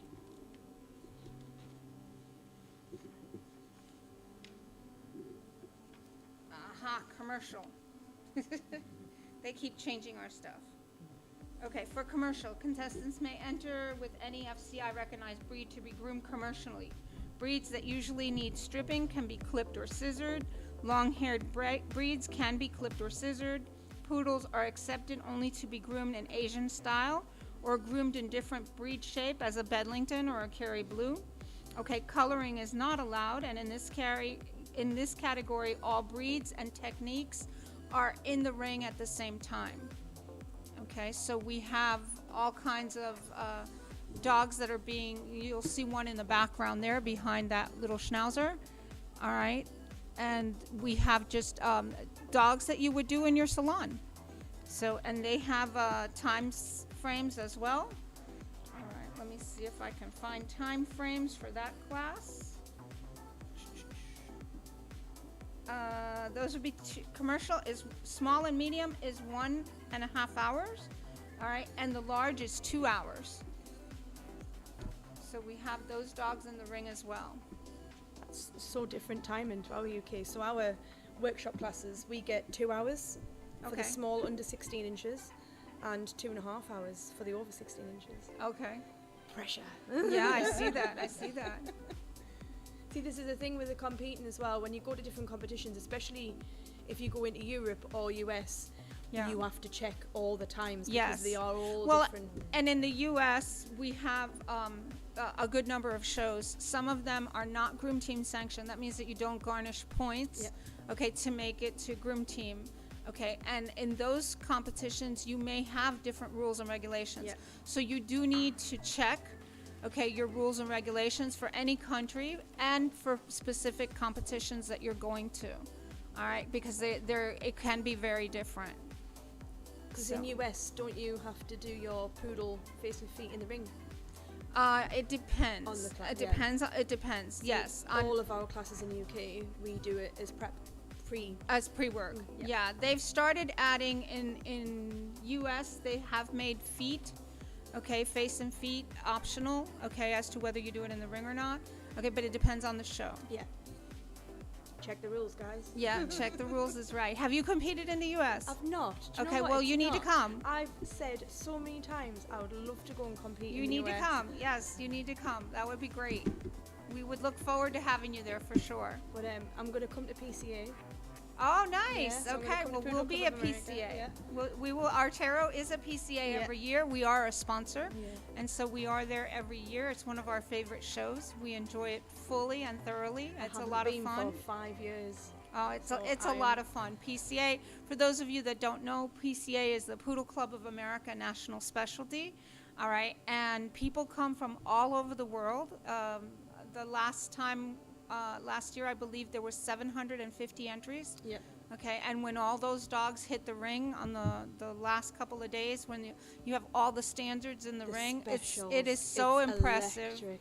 Yeah. It gives you goose pimples when you see all these poodles all dressed. Absolutely, it is. It is so electric to see them all come in the ring all at the same time. If you ladies have not been, I highly recommend. Okay, that you just attend just for fun because Even just it's watching amazing. them prepare the dogs. Yes. because it's still at Purina Farms, isn't Yes, it? Yeah. it's still at Purina Farms. It's the most amazing event, but it's also a really, really wonderful venue because they have bathing and prep areas, and they have a full section where everyone puts all the grooming tables, and you can walk around, you can see everyone getting their dogs ready and doing the spray ops and scissoring the dogs, and everyone is so lovely. You could just go and watch them and come and have a look, you know, and explaining what they're doing. It's really And for those of you that have not competed, okay, so if you're looking to compete, you may want to try competing. We have a very tiny, fun competition that we do. Artero is one of the sponsors for that. All right, and what we do is we call it Just Groom a Poodle, because everybody's got to groom their poodles. And what we do is we have people come in, okay, and they just do it as a fundraiser.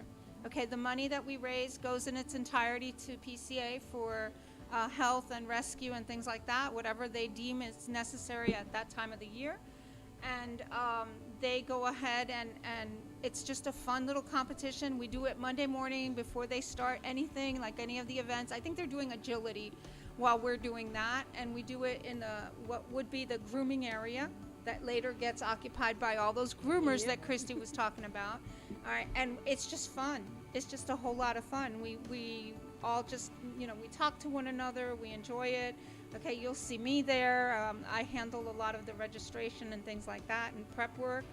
All right, so it's just a fun little event that was put on by Irina Pinkusevich and Michael Lamb years ago, and we're still keeping it strong. I think we're on our 6th year now, I think, is the next one. So yeah, just groom a poodle. Come enjoy and have fun. So come and watch. Just yeah, come and you watch. ladies need to just watch. Come and watch. You ladies need to watch. It is. It's electric. It's brilliant. It's the best event of the year. Like, people go, oh my God, Crufts, and I'm like, no, PCA. Honestly, every year it's the highlight, absolute highlight. You've got to go. Have you been to Crufts? No. There's another one. You just have to come to Crufts. You get to see everything at Crufts. Okay, I was amazed at Crufts. This year was my first Crufts, and I was absolutely amazed at all the size of Crufts. Because people don't realize how big Crufts really is. It is an amazing, huge event. All right, people compare it to Westminster in the U.S. There is no comparison to Westminster in the U.S. I'm very sorry, Westminster, but Crufts has it hands down. It is the largest. It is the largest show I have ever seen. That's just a dog show. Because I've seen large shows. We have the one in Vegas, Super Zoo, is a large show, but it's not a dog show. It is just a trade show for all kinds of pets. Okay, this is not. This is an actual dog show. Okay, and it is huge. I did not get to walk the whole thing because it was ginormous. All right, and we were working it. We were at the booth working, and so. But if you'd never been, I strongly, highly suggest it. It's a lot of fun. It's just know that TSA in Birmingham is no fun. Okay, so everybody's clear. TSA Birmingham is no fun. But yeah, it's over 4 days, and you need 4 days to get around everywhere. And see, it is big. It is really big. And they have. It's nice. They have a lot of side events. Like they had dancing dogs, and they had like the police were there with their dogs, and they were showing things that their dogs do. So it was super interesting because you see dogs doing things that are not just conformation in the ring. They had fly ball events, and when they do fly ball events, those dogs are so excited to go in the. They are screaming to get in the ring. Okay, it is amazing to watch them. So for sure, that is super an amazing thing. So here we have, I think, as well, along with, we have stripping and commercial, and we're doing a poodle, and they're going to do probably in some type of an Asian trim. Because poodles, like we read, must be Asian trim. We have a cute little teddy bear in the background. They're doing some little teddy bear trim.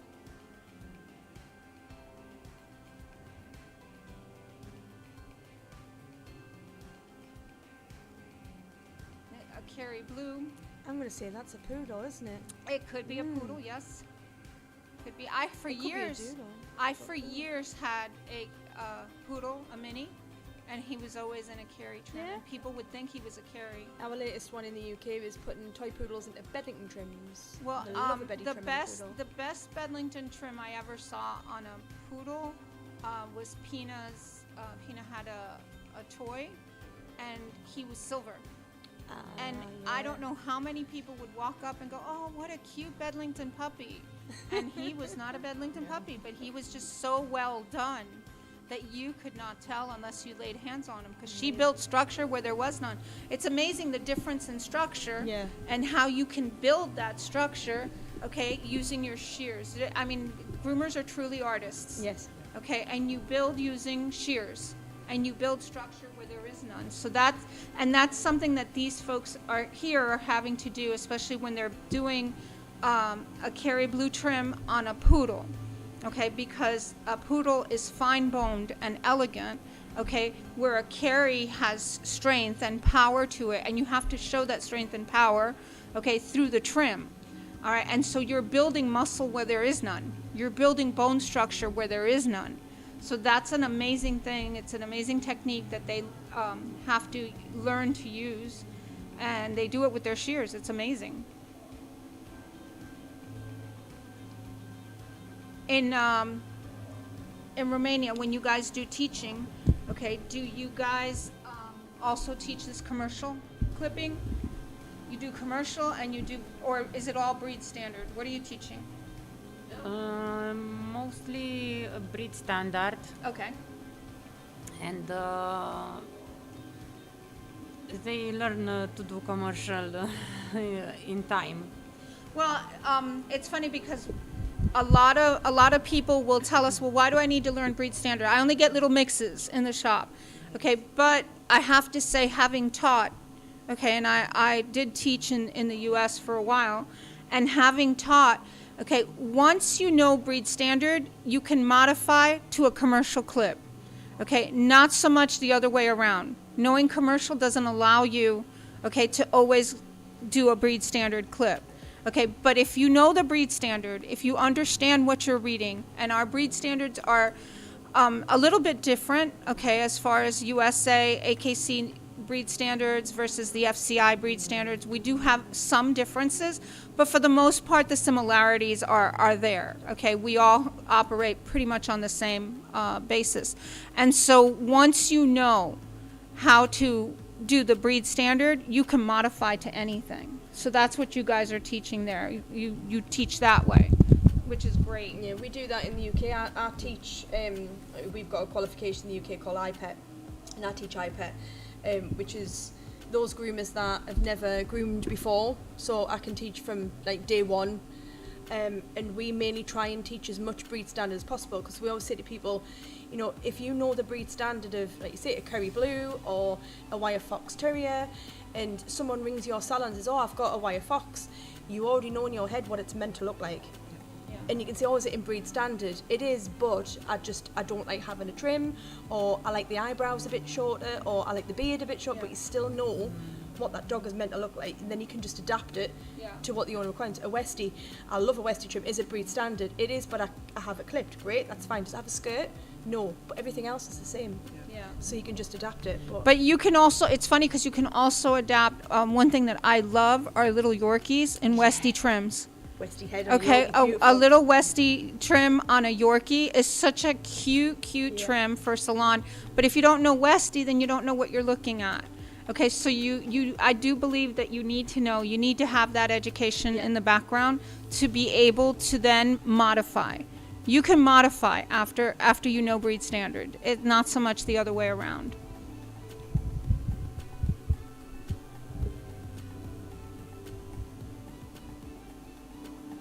I mean, even doodle trimming, when you're watching the workshop classes, I try and adapt that when I'm teaching to a lamb trimming poodle.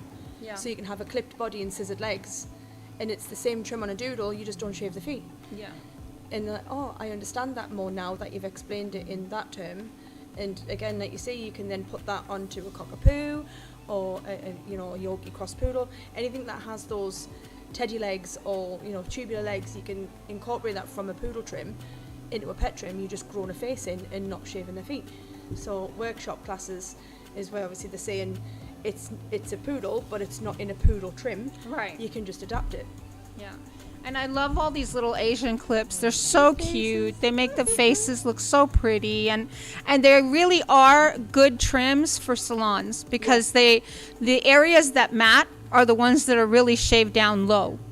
So you're talking like the armpits and the back in between the rear legs and things like that. So areas that normally get matted are being shaved very short, all right, so that they can be easily maintained by the pet owner. In the faces, you can do the little Asian donuts rather than a big heavy beard. Right. It's, it reduces the matting, it reduces the food getting in there and water getting in there and all the smell.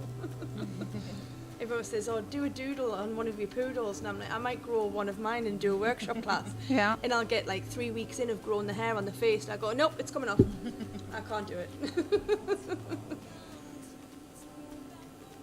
I don't know. Like I said, I had my poodle in a carry trim for years and years, and I loved, but it was so him. He thought he was a carry.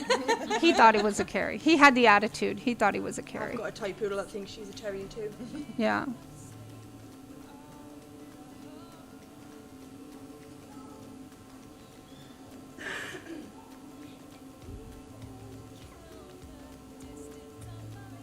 This is a great beginning to a great week. We have a lot of spectators. We have a lot of people just enjoying the show and watching the groomers do their thing. This is an Asian trim. I've seen this a few times in magazines and things. But like with Asian trimming, you can do anything. It doesn't have to be balanced. You have less rules. Yeah.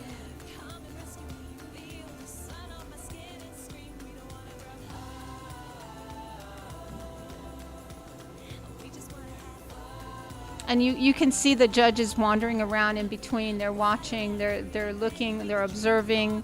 Okay, they're checking for technique. They'll check for your scissor work, the cleanliness of the actual technique that you're performing.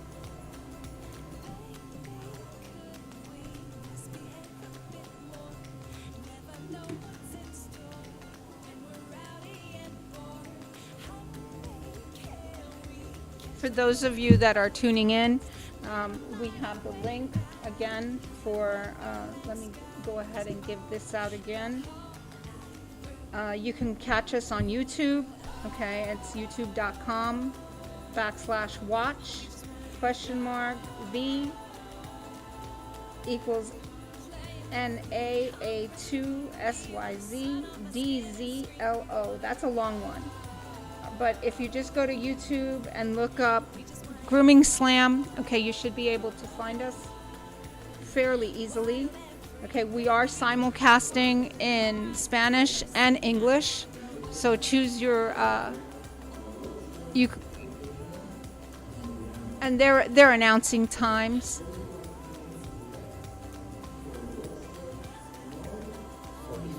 Yeah, for workshop. Workshop has 45 minutes left on some of their dogs.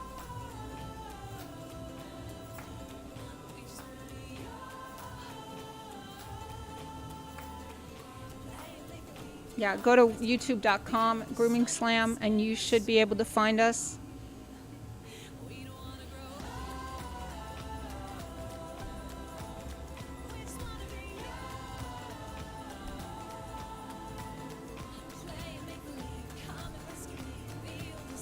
Okay, you ladies that are from other countries that are not UK and USA, because we know a lot about UK and USA because we've been doing this for a couple of years. Okay, but I don't know anything about Slovenia and I don't know anything about Romania. All right, so tell us, what is it like to be a groomer there? Okay, like what is your average day look like? How many dogs do you do a day? Do you get a lot? And what do you charge for those dogs? Give us some education. Tell us some stuff. Yeah, just like we spoke before, in Slovenia, there is no like grooming schools or regulations. Okay. Anyone can be a groomer, and it happens that some so-called groomers are grooming at home, and their prices are really low. And the other ones, we have like professional grooming salons, and we're working really hard. In our salon, I have 2 employees, and we're working 4 times a week for 10 hours. It's from 6 to 8 dogs a day for each on one groomer. So it's like but we're doing pet grooms. Well, it's not for competition and everything, but it's really hard because some of the clients, they think that we just pet their dogs and you just play with them, and they must be ready like in, I don't know, half an hour. They're really not realistic about. Okay, well, we have that issue in the USA. Don't feel bad. That's not particular to you. All right, we have the same issue in the USA. They think that we play with their dogs. Okay, grooming is not playing with dogs, as we all know. Okay, grooming is a lot of hard work. All right, and so it's not particular. That part is, we have the same issue. And we do have the non-regulation as well. All right, it's not required that you do anything. So you can go to, we call it Walmart, okay, which is your local store. Okay, buy a pair of clippers, buy a comb, buy a brush, okay, a pair of shears, okay, and then go and off you go, and you can open, you open a business and you're grooming, all right, and there's no one regulating. So that is important. The more we educate, though, the more we can take hold of the market and really show people that, okay, it is important what we do, and it is not playing with dogs. Okay, so what does an average groom, let's say a Shih Tzu? Yep. Okay, so we have a lot of Shih Tzus. Okay, so you have a Shih Tzu. I take him to you. What can I expect to pay? We have for like the small dogs to 10 kilograms. It's like 58 euros. Okay. But if you're our regular clients, we have 4 to 6 weeks. They just book in frequency. Advance. They have frequency discount. Yes, it's 48. Okay. Yeah. All right. That's actually not bad pricing. In the U.S., your typical, more or less, would probably be in the area of $65. Okay, which is about the same. I am always telling people, do not give discounts. Yeah. Okay, and if you're going to give a discount, do, as you just said, a frequency discount. Okay, I don't care if you bring me 10 dogs. Okay, because 10 dogs takes the same amount of time for me to do, okay, as it for 10 different clients. And in fact, it's detrimental, because if you call in that day and you say, oh, I can't make it, okay, now I've lost 10 dogs off my books. Okay, so that becomes a problem. So I don't recommend, we never recommend doing quantity discounts or any discounts other than frequency. And frequency would be, if you come to me every 4 weeks, then it's a simpler process. And you get can, to know the dog, and yes. you know where you can manage the, and you know its main things. Yes. You just you don't have to, I don't know, like there's no really big matting on the dog. Correct. And Yeah. everything. And exactly. You don't, it makes your process yes. simpler. The Easier, dog is now yeah. used to you, so it makes it forms a relationship, which is excellent. All right, and then at that point, yeah, I don't mind giving a discount based on that. All right, if you're going to come to me every 4 weeks. Okay, now if you are looking for anything else, that's no. Yeah. No, that's not happening. All right, so tell us in Romania, what is grooming like there? It's increasing, the grooming. Okay. We have a lot of very talented groomers. The prices is about the lowest. I think it's about 25 euros for small dogs. But every groomer, every salon ask their clients to be regular to the grooming. Okay. To maintain the price and also to have good the coat of on the dogs. Right. So to maintain the frequency in order to maintain a better condition of coat. All right, and a better condition of skin. Of course, yes. Yeah. Okay, and so your average groom would be $25 on a Yes. small dog? On a small dog. How small is small? Like Shih Tzu? Or is that considered small dog or smaller? Smaller. Smaller, okay. 7 kilos. I Okay, think. all right. So if I was to take a Shih Tzu, what would something like that cost me? I think around 35. 35, okay.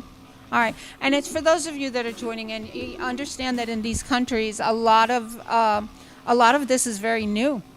Okay, a lot of the maintenance and taking care of your pet, the way that we do in like the USA or the way that it's being done in UK, all right, it's very new. All right, even here in Spain, I remember as a kid, all right, you didn't take your dogs to get a haircut, much less a grooming salon or anything of that nature.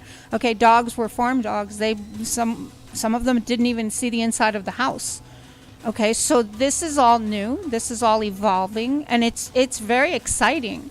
And it has to be exciting for you ladies that are in the forefront in your countries, okay, doing new things, because that has to be exciting for you, Amalia, to bring education, to bring a new product line, to do all those things. That has to be very exciting. Yeah.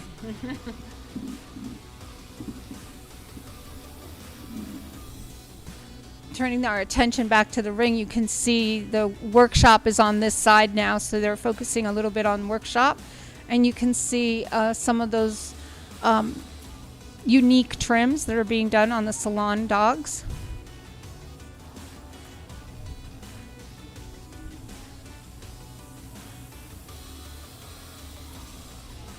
Some talented groomers out there all doing their thing. Very interesting.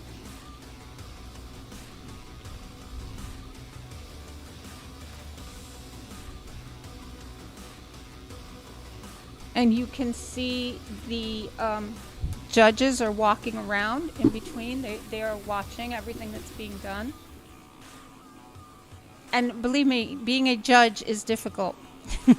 For those of you that have never competed, never judged, okay, it's hard for the judges to go through and actually see all the detail and see everything. And sometimes you're looking at a dog and you're like, but that dog looks great. Why didn't that dog win?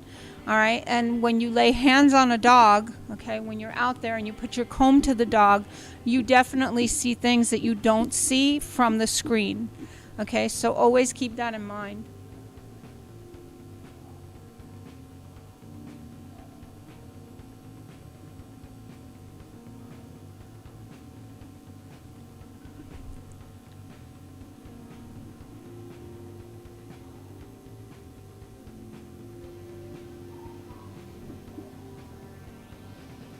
They are going to be walking around in a little while in between all the tables. The cameraman will go around, and so we'll be able to get a better look. Right now we're on the main camera, and it's just you can see the whole floor as they switch around.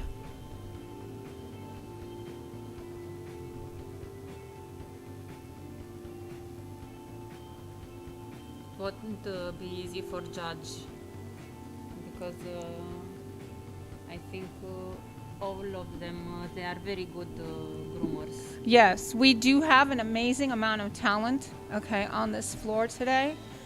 We have people, like I've said, there's people from 20 countries represented at the Grooming Slam. All right, so we have people from all walks of life, and out here we have open and champions in the same levels together as they are competing. So it is hard. It's very difficult for the judges to, choose.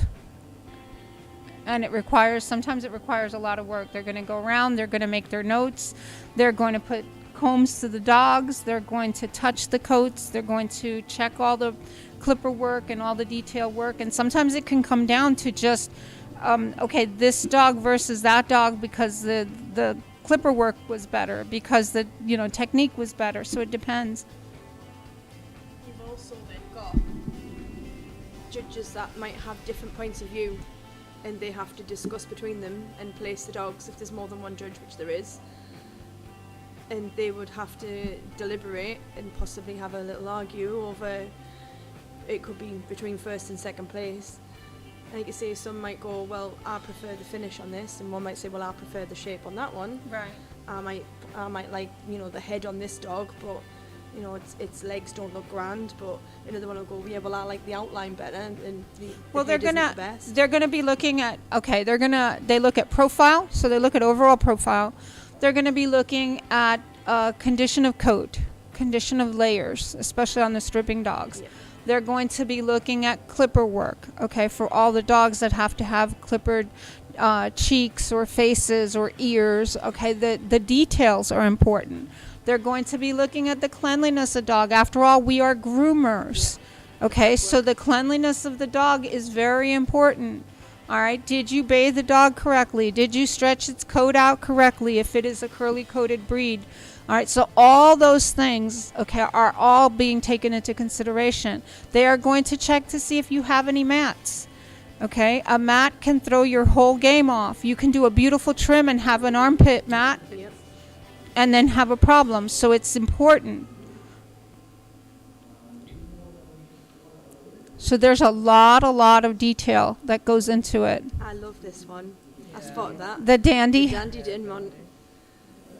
They're a great little breed. They really are. There's not many of them in the U.S. We've got one competitor Mhm. in England. She's current groom team. Okay. That competes, Julia Fox, and she is so into the Dandy Dinmont. She's desperate to get people to understand the breed more, because even at competition level, a lot of people who haven't judged a Dandy, and don't understand the Dandy, they don't get it. Yeah. Well, what I like about the Dandy is that you have all the techniques all in one dog. Yep.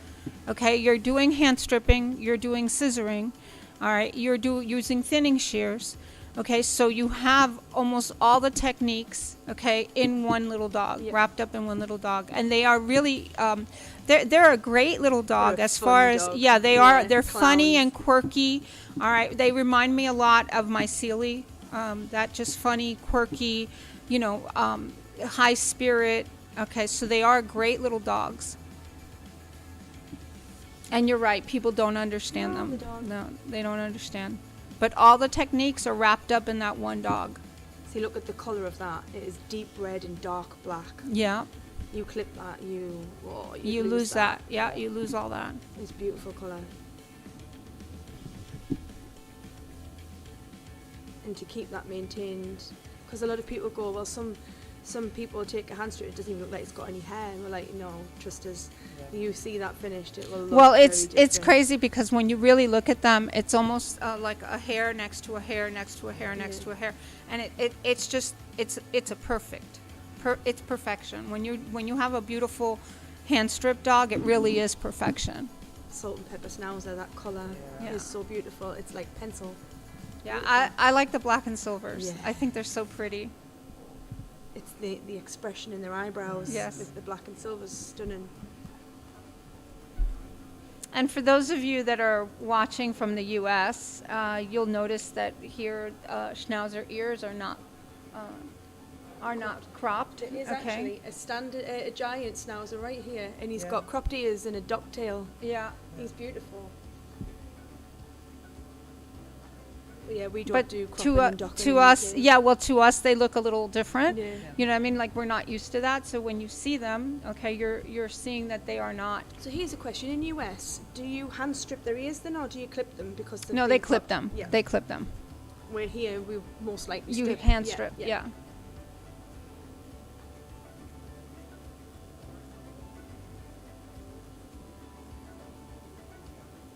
I love a Schnauzer. They always look like angry old men.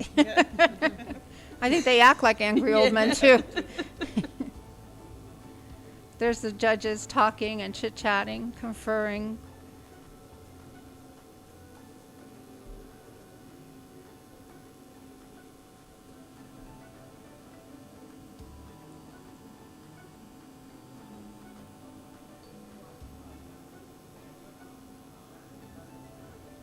Super interesting to watch.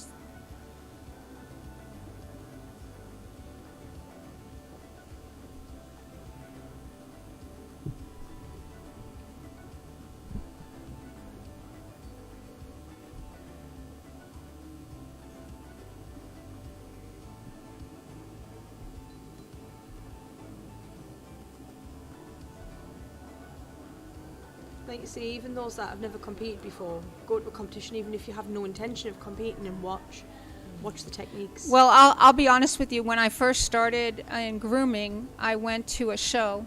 I think I had started, I don't know, less than a month before, and I went to my first show, and I was mesmerized. I sat in front. I didn't see any of the trade show. No. Okay, I went in and I saw the ring with all the dogs and all the groomers, and I sat down, and before I knew it, the day had ended, and I had been watching all day long. And I did not get to see much of the show at all, the actual trade show portion, because I was just mesmerized by all of that was going on in the ring. So it's captivating. It is captivating to see them transform. They bring in dogs that are bushes, okay, and transform them. And it's amazing when you find those groomers that like to do those extreme. Okay, they'll come in here with a mountain of coat. Pina was always very good for that. I do that with my poodles. I Yeah, get wrong a lot. You're going to groom that. yeah, she would. Yes, I am. She would go in with like a mountain of hair, and we have a competition in the U.S. called Extreme Makeover. Okay, and for Extreme Makeover, you have like 6 months of coat or more, and you come in with a Kerry Blue that looked. You couldn't even tell what the dog was. It was just a mountain of coat, and scissor that into a Kerry Blue without using clippers, that was talent. That is talent. Yeah, I always got wrong in England because I used to go from show to show without grooming. Yeah. So it might be 3, 4, 5 months, and I'd just bath and dry and maintain. But that's what you can do with a poodle. You can't do that with a hand strip. Right. At the end of my working day, I'll bath and dry one. I'll groom it next week. It's fine. And hand stripping has definitely evolved as we've gone over the years. All right. It's much more elegant in the now, beginning, isn't it? in the beginning, they would walk in with hand stripped dogs that looked like they hadn't been bathed in years. All right. And now with new products. Yes. Okay, it's amazing what has happened with the advent of new products, of shampoos and conditioners that don't make the coat soft, because that was one of the things. You don't want a soft coat. All right, so shampoos, conditioners that keep the coat the way it should be, that don't make things soft and fluffy. All right, when you're working with hand strips. So new products, new stripping knives, new tools. Okay, all of that has gone into making this what it is today. But yeah, years ago when I first was learning to do hand stripping, and all the old school groomers and the breeders would be, unless your hands are filthy black by the time you finished, you were not doing it right. Yeah. Where now it's like, I can't stand hand stripping a dirty dog. All of my hand strips are bathed now. Yeah. All of them. Even my terriers are all bathed now. And I love Artero Relax every time on every strip, and it brings the coat out so nice. The skin's healthy, and it's just so much nicer to strip.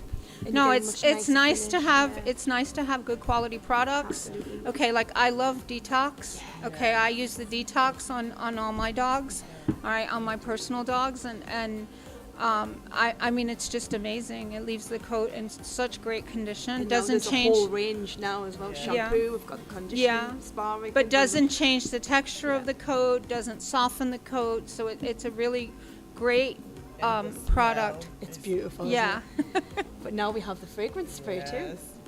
That's how much. Yeah. I have one in my car. Okay, because I don't know about you guys, but we use a lot of vehicles in Florida. I mean, we're always in our cars, and it's so hot. All right, and a lot of times I have one. There's a Detox in my car, and I use that in there. My favorite used to be the Green Fresh until they brought the Detox Yes. out, and I was like, oh my god. But yeah, Detox range is just the best. And it works in every coat type. Yeah, and it is a good product, which I just saw them flash on the screen, is the Bye Bye Yes. for after a hand strip. Yeah. Okay, because it does make sure that the pores stay healthy and clean. All right, so that as well is a good product. A lot of people solely mistake that as just a flea shampoo. And it's not, And no. it's not. No, it it's will not. help repair skin. It makes it healthy. It's a wonderful product, and it's very clean smelling. It's very, obviously they've got tea tree in it, but it's very clean smelling afterwards. A lot of owners love the smell of it because it doesn't smell like that chemical flea shampoo that you used to get for years.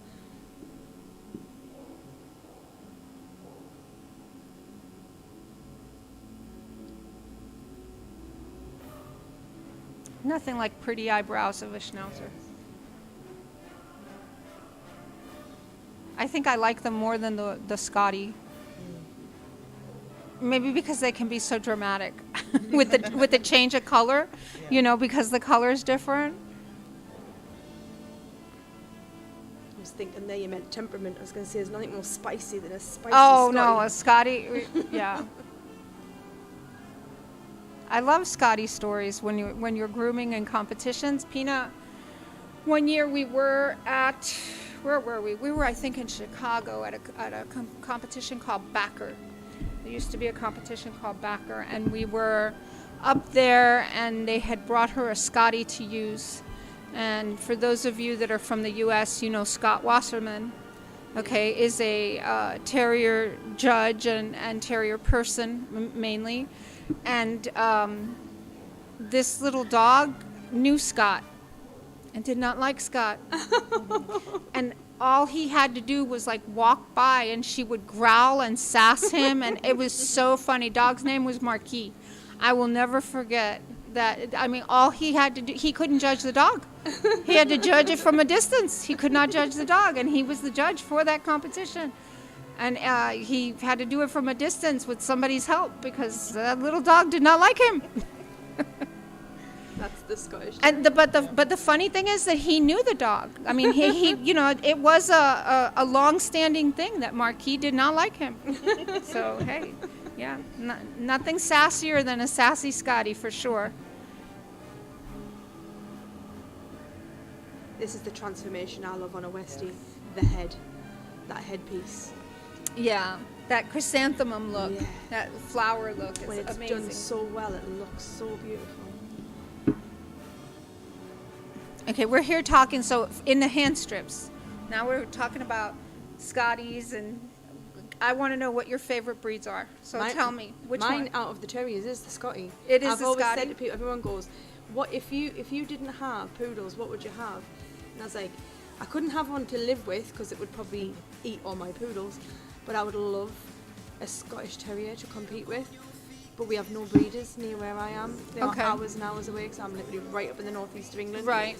And everything around us is cockapoos, labradoodles, and there's very few breeders. There's a few spaniel breeders. We've got a lot of English Springer breeders that are up in the northeast. A couple of English cocker, but no terrier breeders. Okay. Within hours and hours drive of us. So it's not something I could get regular access to. Right.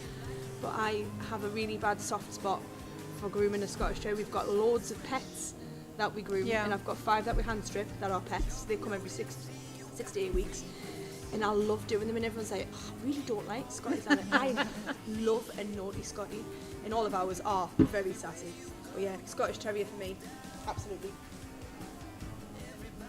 What's yours? Miniature Schnauzer. Or we have this Brussels Griffon, one in our salon. It's like really small. It's her name is Luna, and she's like, "Hi guys, I'm here for my groom." And she's like, "Oh my god, she's perfect." But that's the only Griffon that I like because the other ones are like, again, really doing things. Very terrier. Yeah. She's really nice. And how about you, Amalia? What's your favorite breed? I like poodle standards. Ah, okay. They are very elegant. And I also like Jack Russell. Nice. They are very smart. Yeah. Yes, like, they are. But I have. We lost the Jack Russell in the UK. They changed all the breed standard, and they bred them, and they grew legs on them, and they changed them to the Parson. Yeah. So we've now got the Jack Russell back. Okay. They are now a recognised breed now in the UK, and for I think it's about 5 years now they've been at Crufts and actually shown at Crufts, and we've imported dogs. I don't know if you know Jeff Corish with the terriers. He was Sealyham's many years in Westies. Okay. And he imported a few from Australia. and a couple of others, and they've now got a really good gene pool of these gorgeous little short-legged Jack Russells, and it's like, yeah, they're back, and they are beautiful. To see them, they're wonderful. I love the Jack Russell. Good choice. See, she's after your old heart here. Yeah. Poodles, Jack and Russell. Russells. There you go. Yeah. Poodles and Russells. I agree. I think my favorite. Well, I am a Newfoundland girl. Okay, I am a Newfoundland girl. So I started in this career because I had a Newfoundland. Okay, and that's actually how I became a groomer. So my heart is always for Newfoundlands, although I do believe that the one that I have currently is going to be my last one. Okay, because they are just so much dog and so much work, and with travel, and like now I'm here and my poor husband is babysitting. So yeah, so we are definitely not going to be getting Newfoundlands in the future. Aside from that, I have a mini poodle. Okay, who's absolutely crazy, and he's a beautiful dog. But my heart, I think, belongs to terriers. And in all honesty, I too am a Scotty person. I always wanted to get one, never did, but I ended up with a Sealy. Okay, and Sealies are quite funny and quirky and happy little dogs. And my only issue with Sealies is that they're white. And they go out and like to play and everything, and so you're forever bathing. But they are beautiful little dogs. I have They a really white are. Pomeranian. Well, he's adopted, and it's like every week we're washing, and every day we're washing, and it's like, oh, come on. And I said to myself, I won't have white dog. Yeah. But then it was, well, the owners didn't want him anymore, and I was like, he's the best dog ever, and I took him. So you took him. There you go. And he's like the best dog ever. Yeah. But he doesn't want to be clean. That's It's funny because we have friends that are breeders of Bichon. Yeah. And the Bichon, I call them mud monkeys, because every time you turn around, they're in some mud somewhere, in some dirt, digging around. And here's these beautiful white dogs, and you let them out for 10 minutes, and they come back looking like they rolled in they rolled in everything. So kudos to the Bichon people, because they have a lot of work. Yes. And I have yet to meet one that likes to be clean.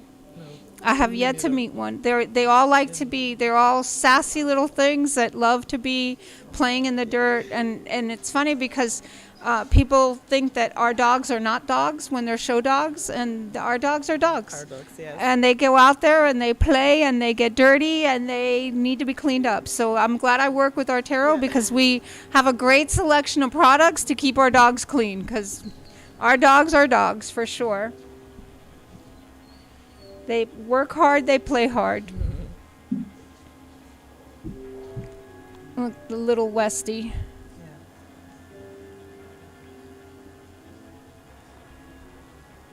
They're such pretty little dogs.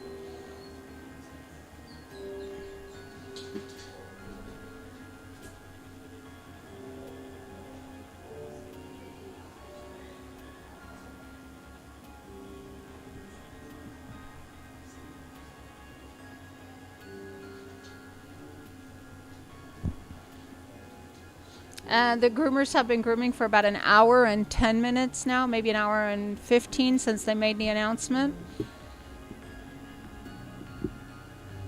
So those people that have 3-hour dogs are going to have an hour and a half left.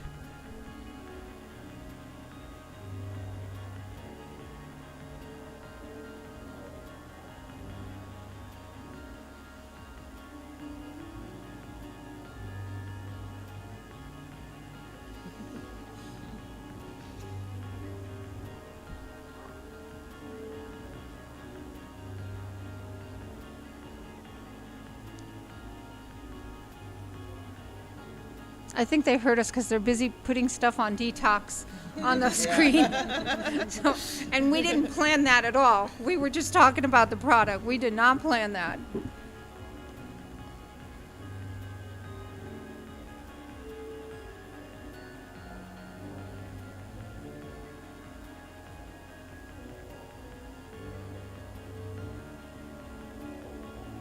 Pretty little Lakey.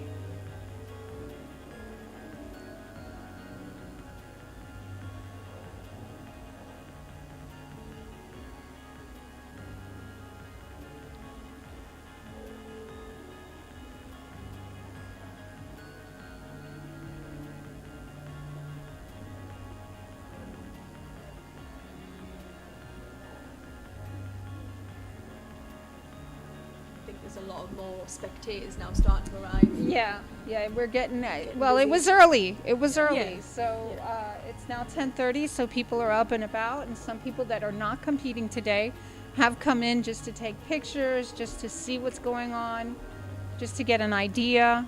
And support Yep. their friends.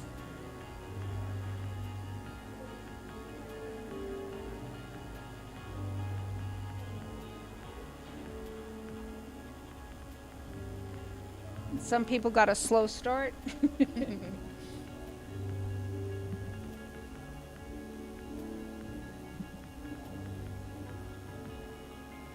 There he is. There's the Scotty. There's one. They've all been Schnauzers and Westies and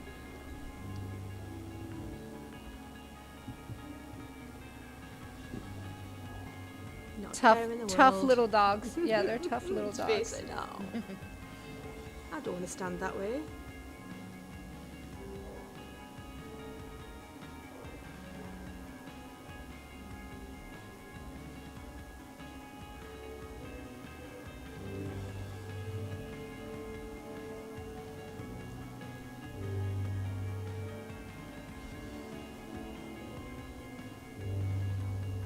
It's fun just to watch them. It's so much work, and it's fun just to watch them and see how they came in with these big shaggy things and that look nothing like nothing of what we're looking at now, and here we are halfway through in the competition, and the dogs are beginning to take shape and beginning to look like amazing works of art, because they really are works of art.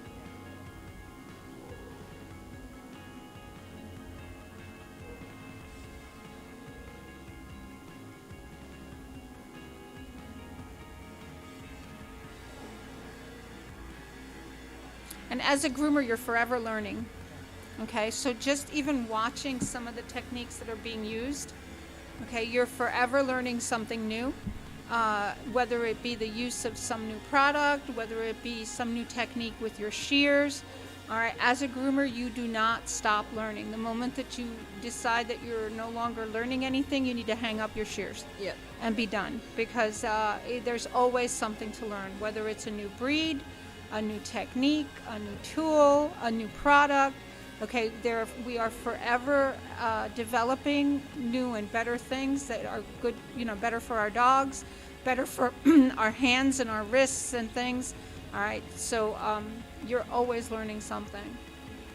Absolutely. In UK, probably not even in the last 20 years, we've got hydraulic tables, hydraulic baths. Yeah. Where before our salons used to be a human bath built on stilts and a kitchen top with cupboards underneath it where you would groom your dog on. Heavy clippers that were more like horse clippers. Yeah. And the equipment you've got now is exceptional. Yeah, and the development in the less than selection 20 of things like chunkers or comb guards. curved, Comb guards as yeah. well, yeah.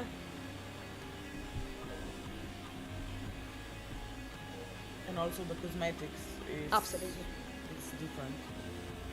Yeah, things that people used to use long ago to, you would do all kinds of products, and it would be harmful to your own skin. You see that every day on Facebook. Yeah. The days of the dawn washing up liquid. Unfortunately, they're still out there. Yeah, Unfortunately, they're still out there. It's not something that I would recommend. Nope. Anybody use a product that is not meant specifically for dogs. I mean, we work hard to create products, and by we I don't mean we Artero. I mean we as a people, as groomers, as an industry, work very hard to create good quality products for the pets that are in our care. Yeah.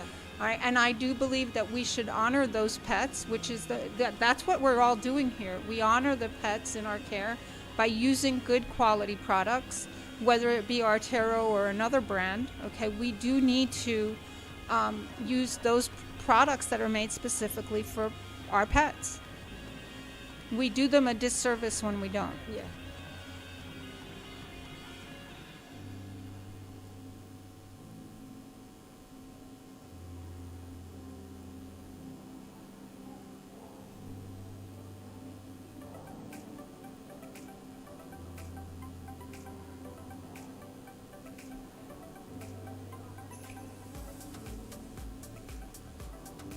And I am proud as a someone that works for Artero to represent a company that puts so much effort into making good quality products. And they're always making new products. Yes. They listen when we give them feedback and say we Yes. need a product for this reason. Yeah. And they will make it and they will develop it. Yeah. And they'll take their time and they will get it right. Yeah, have you had a chance to use the new Cubic? I'm so excited about it. Have you? Yeah. Yeah, I have It's not. fabulous. We just got it in the U.S. About 2 weeks ago. Yeah. Okay, so I have not had an opportunity to get my hands on it. Yeah. All right, so tell us about it. You Well, you have- ladies, they have have used you it. used it? Yes. Well, we're doing pet grooms and in our salon, Right. and there was one white schnauzer who came in, and he was like matted on the Legs? and it was like all matted. And I use it. I shampooed it twice with hydratante. And then I used the protein mask Right. to put it on, and then just dry it with the towel, and then put Cubic on. You don't need much. You Yeah. just need, Okay, so for yeah. for those of you that don't know, Cubic is our new mousse conditioner.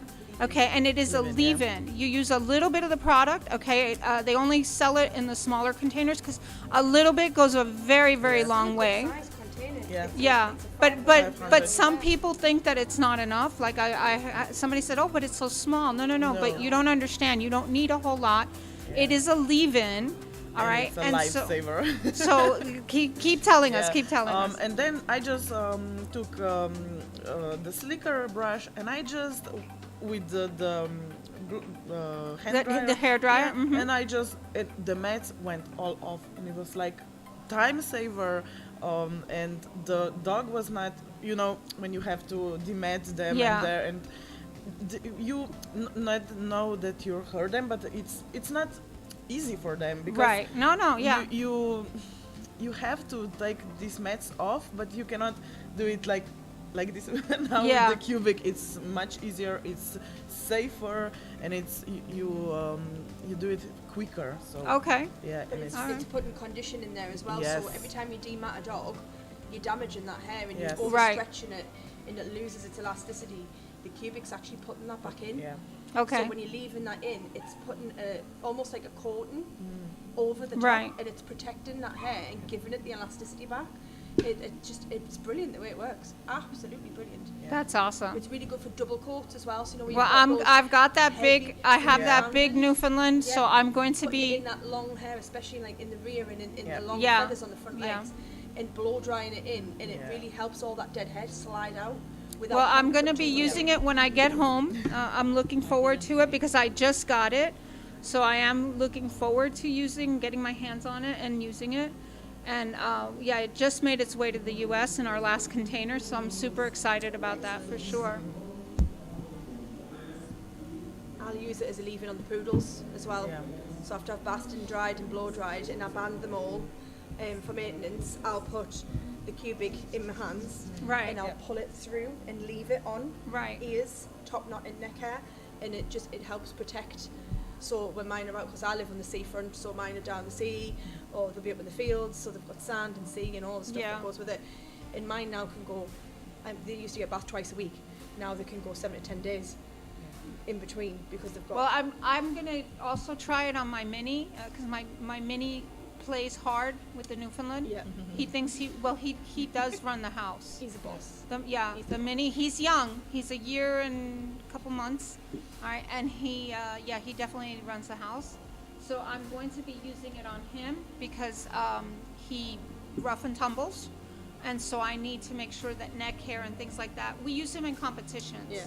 He is not a show dog because unfortunately he's crypt orchid.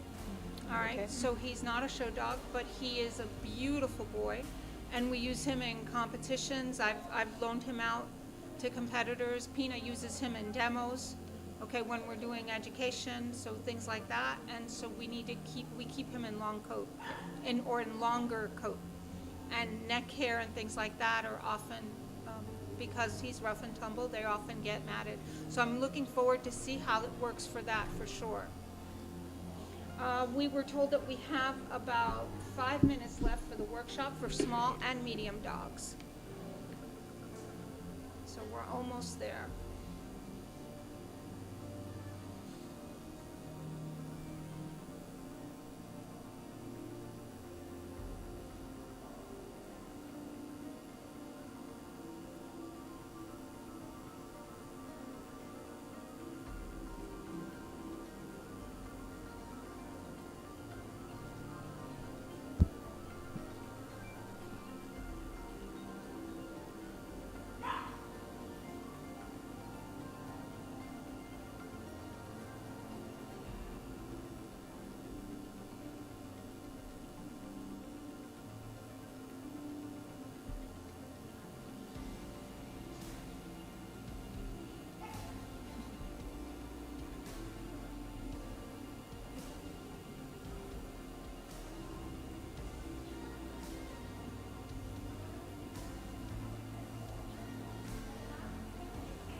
Look at all the hair on the floor.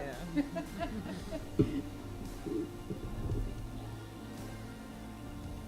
I see all the judges walking around now. Yeah. Like I said, now comes the hard part.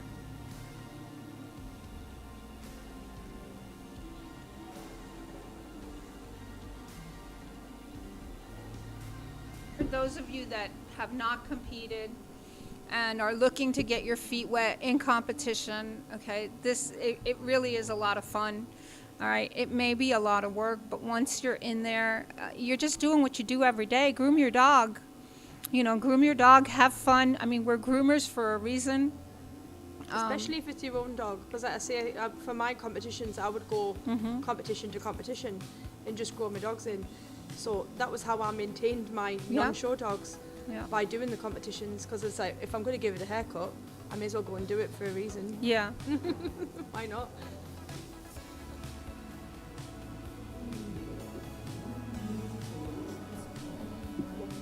So they have 1 minute left in workshop for small and medium dogs.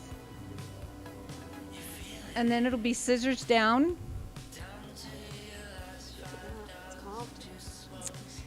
We have a competition in the US that is that. That's just that. It's carving on the dogs. All right, and you're not allowed to use, you can use a little bit of glitter, you can use a little bit of jewels, you know, and put it in the spots, okay, but it is just a carving. All right, it's a type of coat carving, all right, and it's really a beautiful technique. They do some amazing work on that.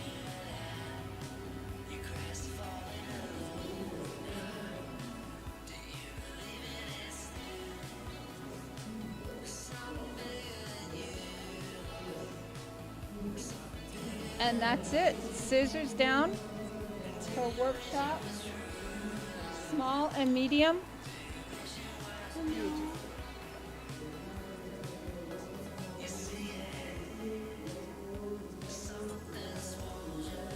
And this is not something that we do in the U.S. You'll see people here putting tablecloths on their tables. All right. I think it's really nice. I think it makes your dog definitely pop on the table. All right, it cleans off the table of all hair and so forth. So I think it's a really nice thing to do. In the U.S., you don't see it very often. No. It's picking up now in the UK. There's a lot of us having really nice, especially if you have a matching. Yes, your smock. Yes. And we always tell people, again, if you've not competed, when you're in the ring, do not wear the same color as your dog. Okay, it will become difficult for the judge to see the detail. All right, so wear something that your dog is going to pop. Okay, if you've got a black dog, a pink smock, a blue smock, something that your dog, you know, when it's standing next to it, is not going to blend in. You don't want them to blend. And the sparklier the better. Yeah.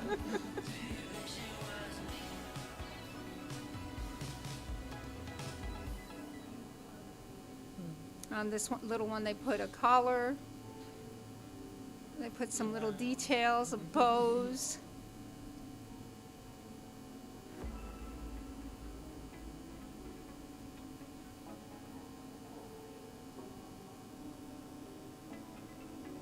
Oh my goodness! Look at the face. Look at the face. It's so cute. It's different dog. Yeah. It's a whole different Yeah. dog, Yeah. But this is what we can do in our salons, and this is okay. These were done in an hour and a half, 2 hours. How cute that muzzle is. Yes.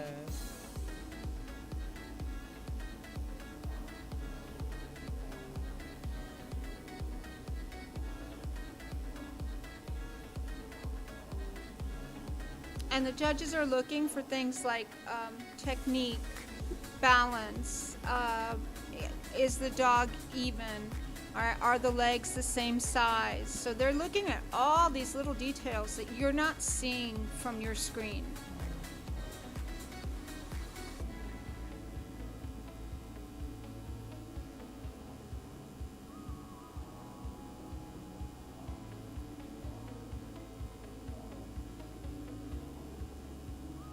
Little poodle and a Bichon cut.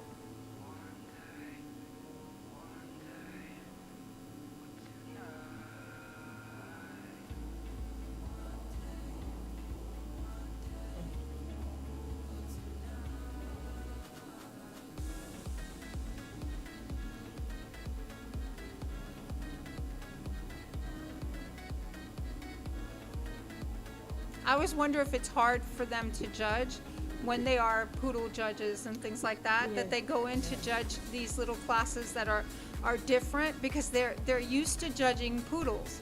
So I always wonder, I have to ask Anders that one day.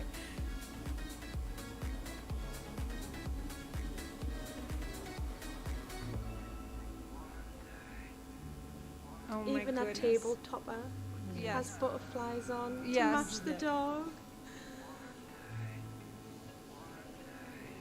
It's like a little headpiece that you'd see at like York races or something.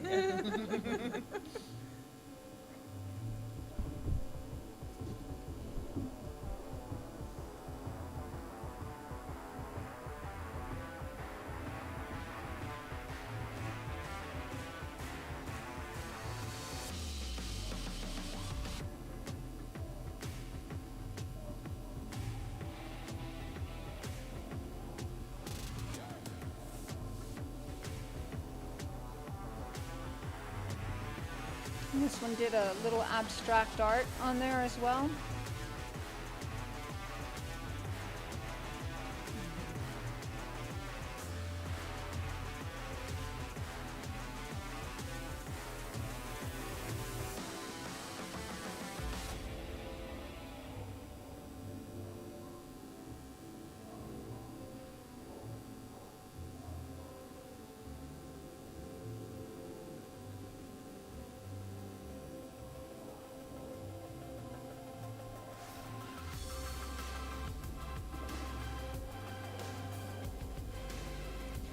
Such cute faces.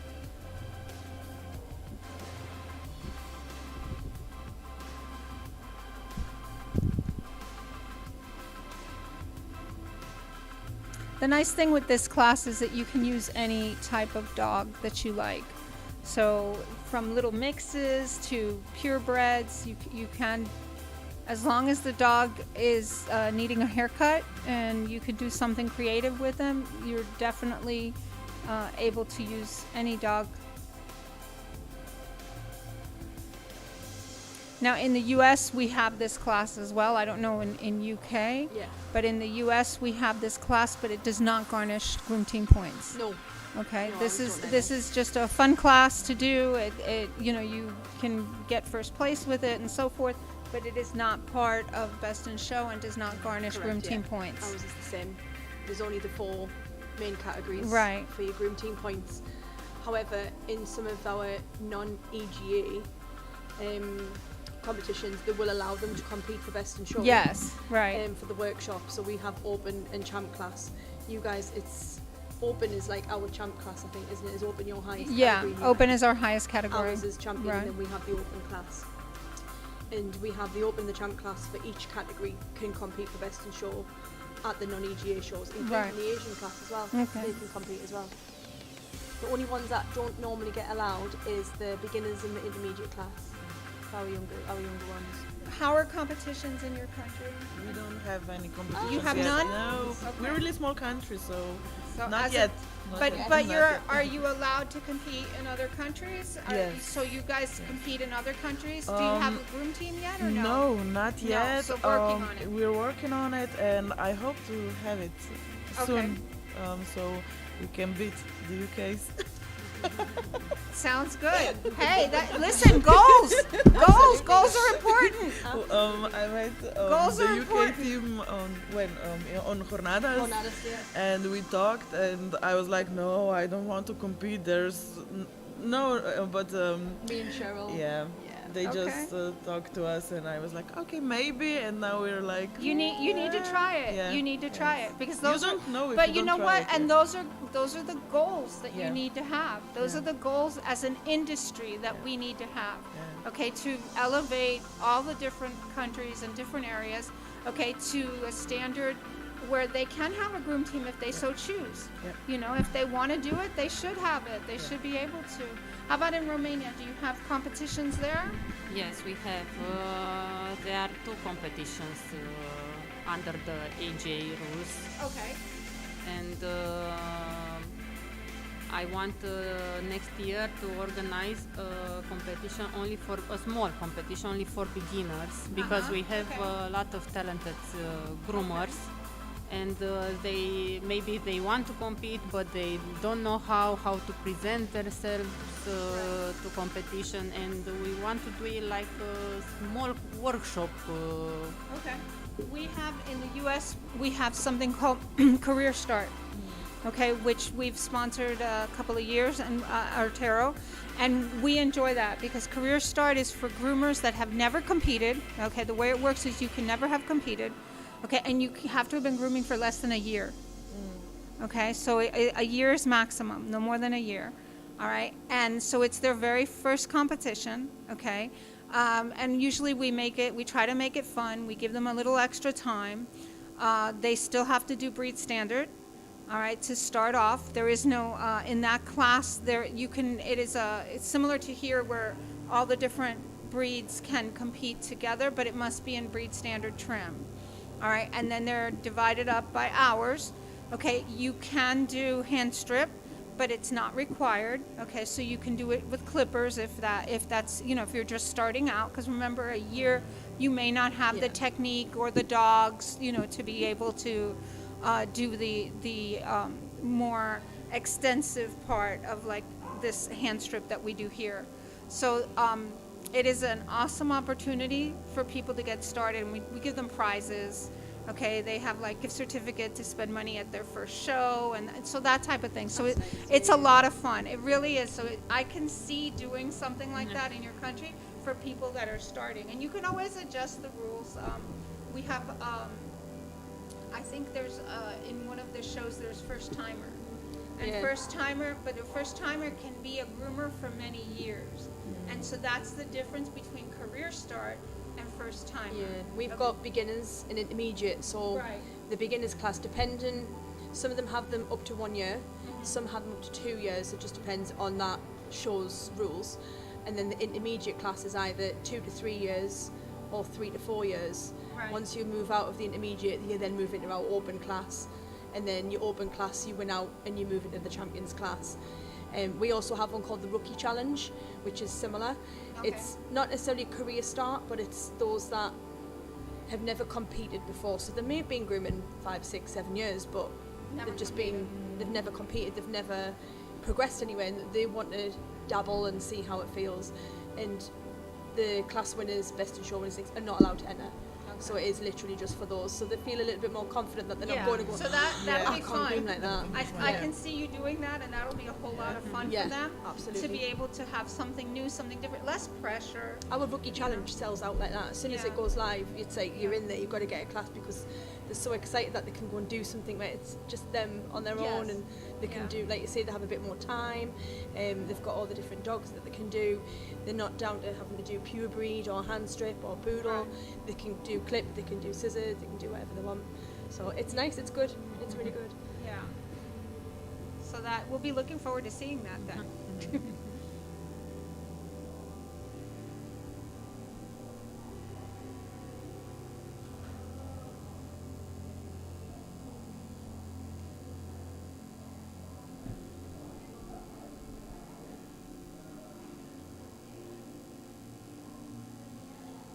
the large workshop has just under 18 minutes left.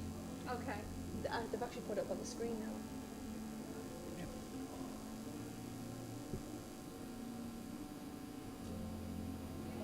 And small to medium hand strip has 48 minutes left.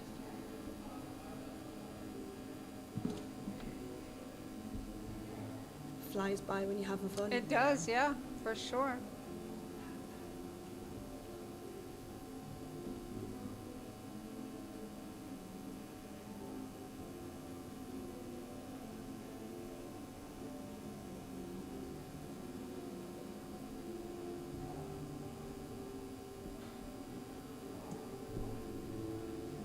Oh, it disappeared. He fixed it.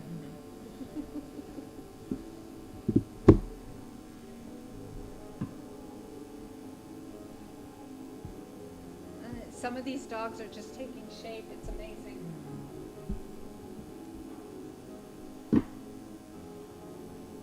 Those all important final touches.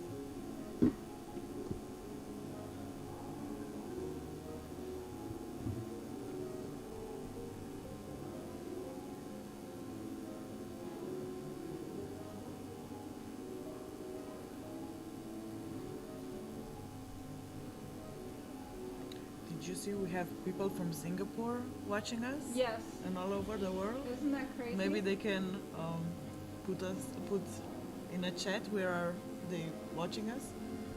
That would be fun. Yeah, I think we should ask where are you, yeah, put in the chat where you're watching from. Who's watching from what countries?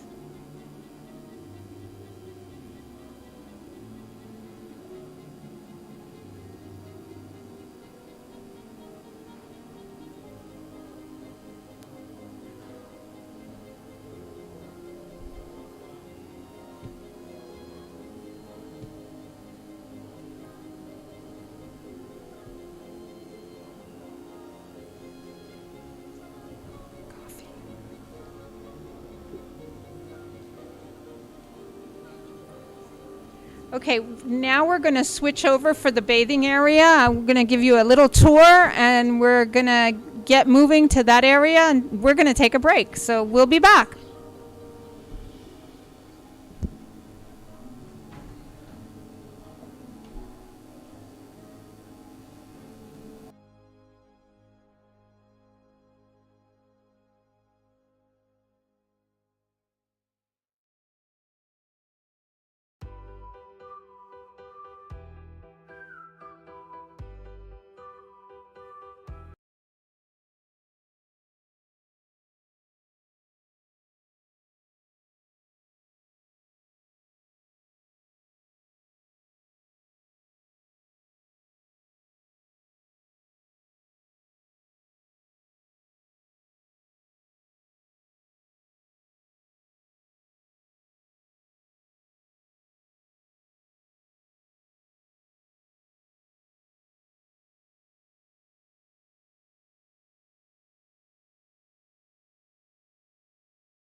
same. She's doing a number now, so it's looking really nice. We've seen it a couple of times, and then she's got a jacket really nice. Yeah.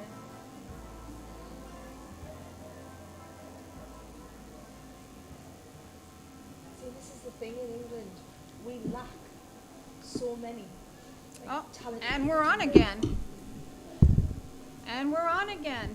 So here we are. We are back. We are back watching the live stream hand strip and workshop competition for Grooming Slam 2023. We still have a couple of minutes remaining in the final workshop. The larger dogs, I believe, have, what did they have before? About 10 minutes left or so? Can you see? 8 minutes. Just under 8 minutes. Okay, so we've got under 8 minutes for workshop. And hand stripping, we still have a while to go because that's a little bit longer of a class. Can you see those times? 38 minutes for small and medium. So here you go. Announce.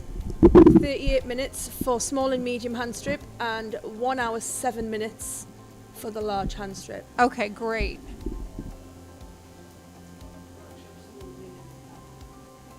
Yeah. Yeah, small and medium workshop is already finished. We're done with that. And joining us back in the booth, we have Cheryl Howard. Hi, everybody. Cheryl was off prepping her dog for this afternoon. Cheryl, what are you grooming this afternoon? I am grooming a beautiful little Kerry Blue Terrier called Philip. How cute is that name? His name is Philip. Oh, he's so sweet. Yeah, he's really lovely. He's just a little pet of somebody's, but he's a nice dog. I was pleasantly surprised. He's prepped up nice. That's awesome. That's awesome. Philip, you like Philip, huh? Philip. I used to groom a Westie called Dave.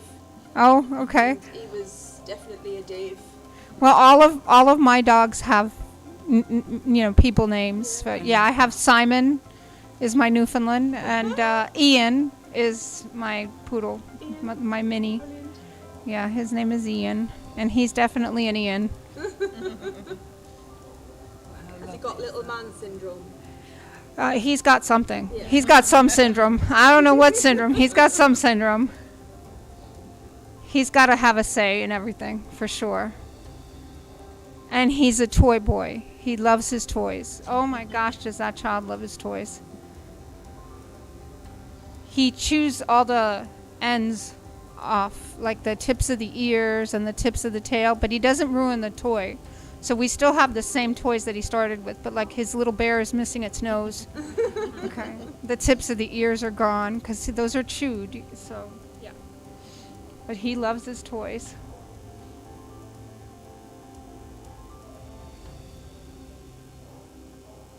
So how are you feeling, Cheryl? For the competition or from the cold? No, yeah, I'm excited for the competition. Oh, a dandy. Little dandy, yeah. You just never see them over here, really, do you? Well, in England. We have one competitor. Look at his head now. Look at his head. Yeah, I was telling them about Julia Fox earlier and said she's trying her hardest to large get the breed more and stripping with recognized. zipper small. También 5 minutos para stripping con máquina And it's pequeños. what we said before, it's a great little dog because it encompasses all the techniques. There's hand strip, there's scissoring, there's thinning, shear. You have to know how to do a little bit of everything on there.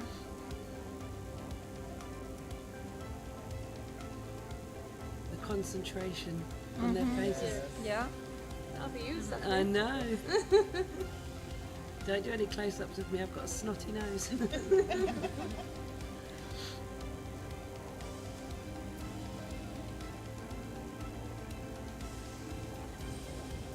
wire fox looks beautiful. I love that colour. I can't wait to get my wire fox out. So he's only just coming up to 6 months. So he's got nice. his first show in December. You're doing okay. LKA.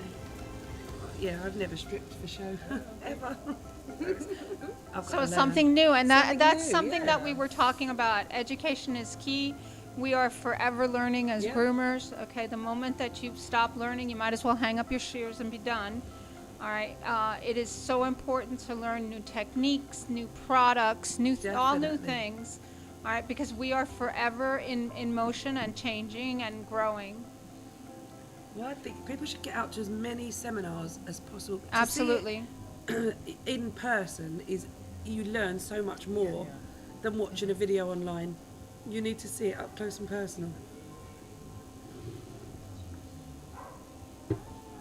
Yeah, it's truly It's an amazing definitely an thing. art stripping, isn't it? Yes, it is. Yes, it is.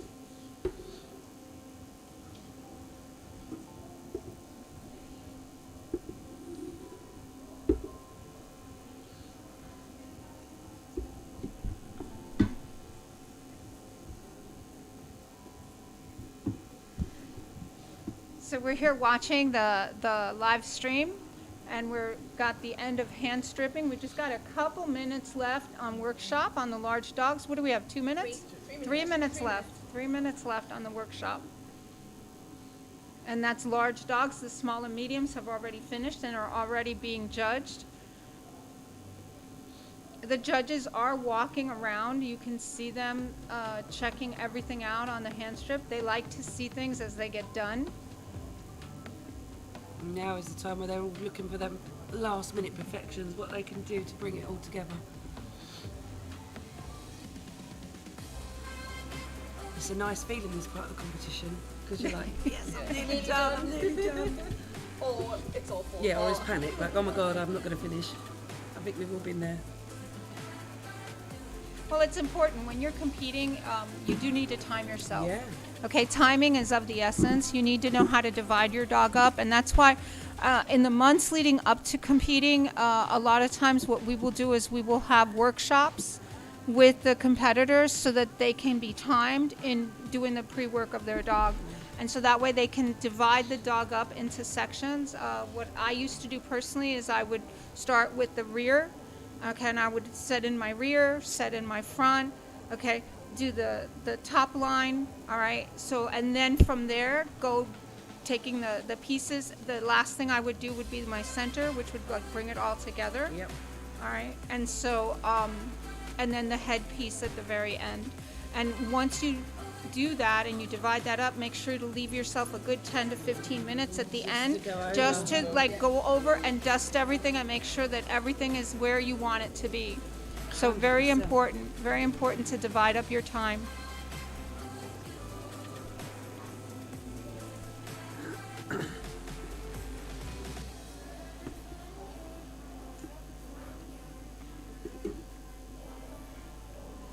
And what they're doing now is that those that are done are taking shots of their dogs. This is something that in the U.S. We don't really offer this. If you want screenshots of your dog, you have to pay for them. Yeah. All right, and here it's nice because they offer you a before and after. All right, so and it's part of the competition. You get it for free. So it's not, you're not paying anything additional. In the U.S., you do pay for photos. Yeah, we don't have that in England either. Yeah. At some shows, they'll have it offered, but you have to buy the photo package. Yeah.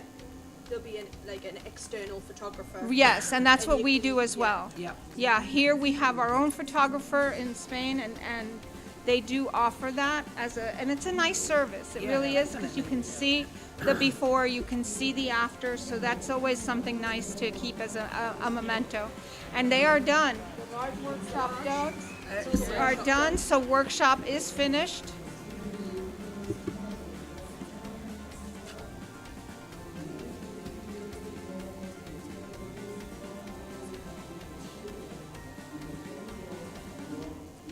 Okay, so now what happens here is something that doesn't happen in the U.S. either. In the U.S., once they're done, the judges pick the dogs, okay, and then they will announce at the end of the competition, like at the end of this particular competition or this segment, they will announce the winners for first, second, and third. Okay, in Europe, they don't do that. Okay, in Europe, what they do is they will announce who qualifies. Yeah, same as us. Okay, so they will let you know that you have qualified, but they won't tell you in what position. Yep. All right, just that you're under consideration. All right, and so they are announced in no particular order. All right, and that's something that we don't do there. So I'm not sure which I like better. I don't know if I like to be in like just waiting, like did I win, did I get something? I'm not really certain if I like that more, or just the definitive of knowing, okay, I did, I placed, and here I am. I like knowing if I've placed or not, because then it means, right, dog can go and rest, I can go and rest. Yeah. And then I know I've got time to get the dog out, get them settled, give them a bit of a comb and get ready for the podium. Or if I haven't placed, dog can rest, I can rest, and we've got the afternoon to do whatever we want to do. But like you say, the excitement. Yeah, it is. It's exciting. In England, they'll announce the top 3 in no particular order of the morning classes, but they don't do it for the afternoon classes. Right. And poodle is always afternoon.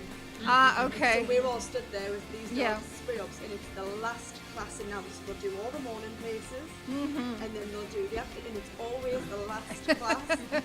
And by that time, your arms are dropping off, holding the dog. Holding the dogs.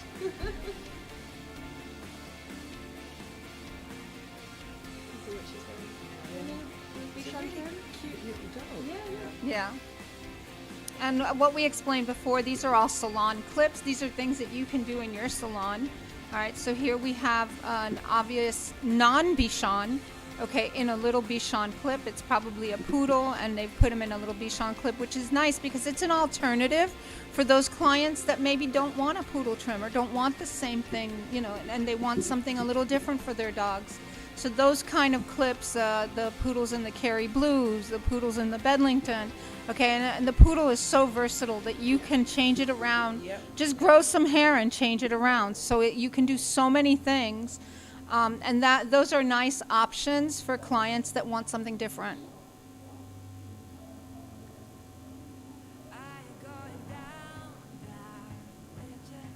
And it really is an art. They're building structure where there is no structure. The poodle is a fine-boned dog, all right, with an elegant, usually long legs, long neck. So the nice thing is that you're building structure using your shears or your clippers, which is an amazing thing because it's 2 totally different structures. This is nice to see the young groomers having fun, enjoying themselves. Yeah.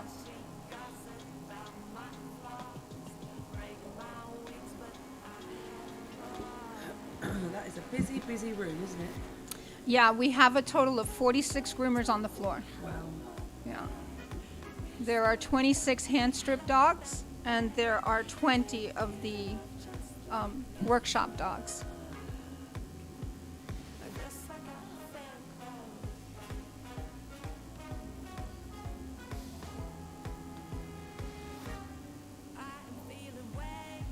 There's lots of overseas competitors as well. We have 20 countries represented in the competition. I don't know how many of those are on the floor at this moment, but there are definitely 20 countries here representing groomers throughout the world. It's really amazing.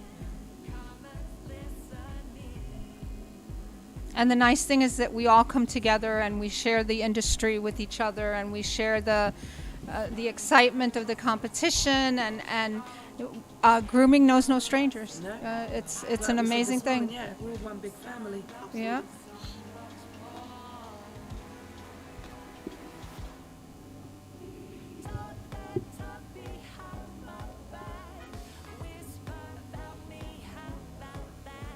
Judges have a tough job out there, don't they? They do, and that's something that we discussed as well. When you are looking at a screen, you don't really get to see the up close and personal, what the judge goes through or what the judge is seeing. And the judge is looking for all kinds of detail. The judge is going to comb through your dog. They're looking to see if your dog is even. Is it in balance? Because even a workshop dog must be in some type of a balance, must be cleaned and maintained and prepped. Okay, so they're looking at things like, did you clean the ears? Did you do your clipper work? Are your lines all nicely blended? So all those things, all those details that you don't see, they're going to comb through your dog. They're going to see, are there mats? Okay, after all, we are groomers. There should be no mats. Okay, so if you have a mat somewhere, you know, my favorites are the underarm mats. I've been caught out like it, Lulu. I did a beautiful Ingy one time in a competition, and only to find a pin knot under the arm. All right, and there went my chance out the window. Yep. So we've all been there, I think. It's all something that we've all done. We've all been there.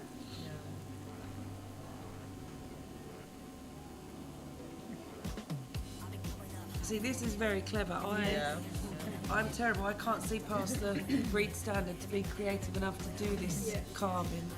I was telling them that in the U.S. we do have an abstract. It's called abstract. An abstract, you do coat carving, and you can do it on any breed that you want. I've seen it done on a Schnauzer. It's really amazing because they coat carve into the back. Okay, a pattern, which was beautiful. They do. Yes, on the Yorkies as well. Steffies, Yes, XL and Brindle, all of those. they can use a little bit of glitter.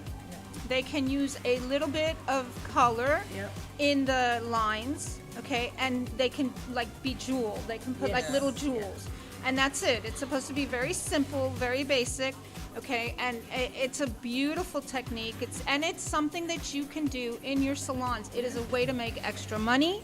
Okay, that you can do in your salons. We also and it makes have you stand out from the other groomer up the road. Yeah, and we also do like a splash of color. So they might do a little bit on the ears. They might do a little bit on the tail. Just a little something, a little tattoo on the back. Okay, so they do a little bit of something to make it different, make a little bit of extra money, and the owners are super happy. So these are all things that you can do in your salon. Obviously, you're going to charge for it.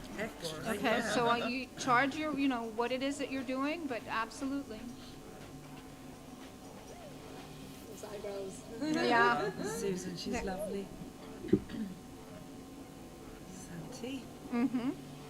Haven't seen Santi out competing in a while, actually. So it's nice to see him back.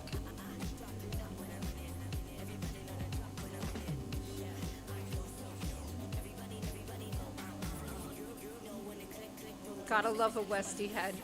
Yeah.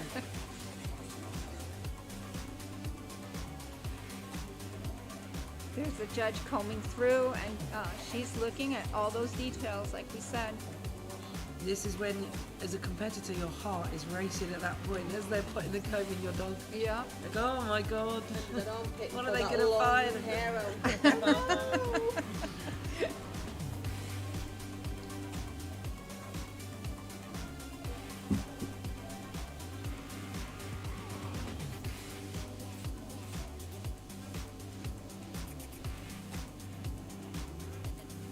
There's our Scotty friend, so cute.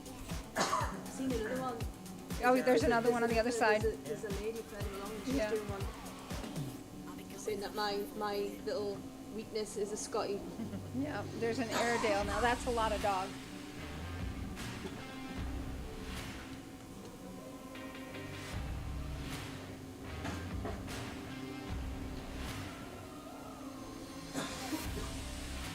And we've got live music playing, which is awesome. We're enjoying it from here. I don't know if the audience can hear it over our speaking, but it's really nice to have the live music. It's very relaxing.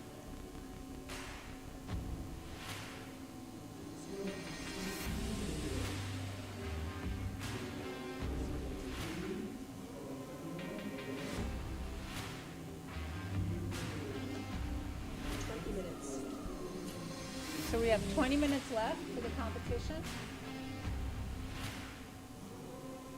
If there is any large, they've got 49 minutes. I think there's a giant Schnauzer, and I think the Airedale qualifies as large as well.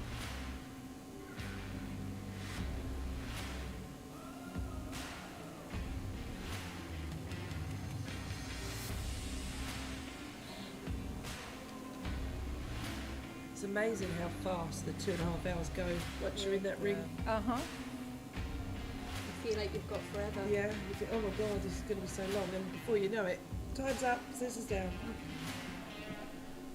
I have a question, maybe for those who we aren't competing. If you can say how just to go and compete, just like you said to me in Madrid. Yeah. It meant so much to me, and maybe if somebody. That's a who's great idea. watching- Go ahead, Christy, you got it. Yeah, Go ahead, exactly. Kirsty. Why not? Like, you could be grooming a dog in the salon, And do you know what? This would be a nice dog to compete with. Do it. Why not? You know, at the end of the day, what have you got to lose? Yeah. This is what I said. That's what I said to Nina. I was like, what have you got to lose? You go to these events anyway. You're in awe of all these groomers. You are as good as those groomers. Absolutely. Go in the ring and do it. Absolutely. You have 2.5 hours of uninterrupted, no telephone ringing, no customers walking in. This is what I was saying to Lulu. It's bliss. My competition dogs go from groom to groom, from competition to competition, and I grow them in between because I don't have time to groom my own dogs when I'm grooming salon dogs. Right. Yep. So it's 2.5 hours. It's just me and my dog on the table, zoned out, and enjoying 2.5 hours of totally uninterrupted grooming of my own dog. Right. It's such. I mean, even Cheryl said when we were at the Worlds, like, you feel the pressure beforehand, and when we got in the ring, we come out, we went, you know what?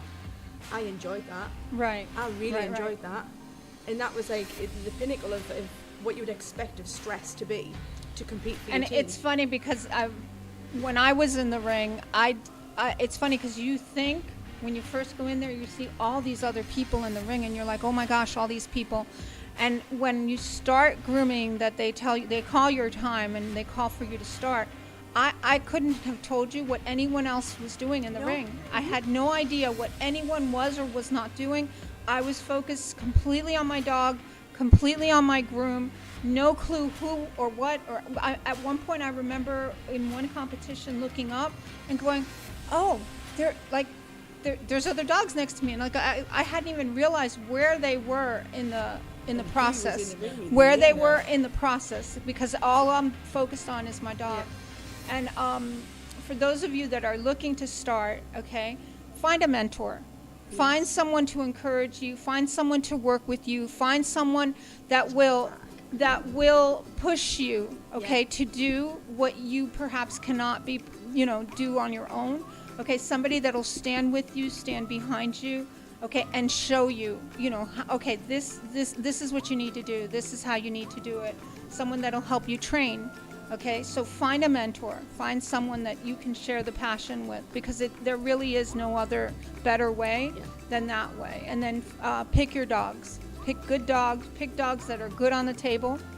Okay, pick dogs that are not going to be a problem on the table. If the dog does not like the table, you're not going to get a good groom. Yeah.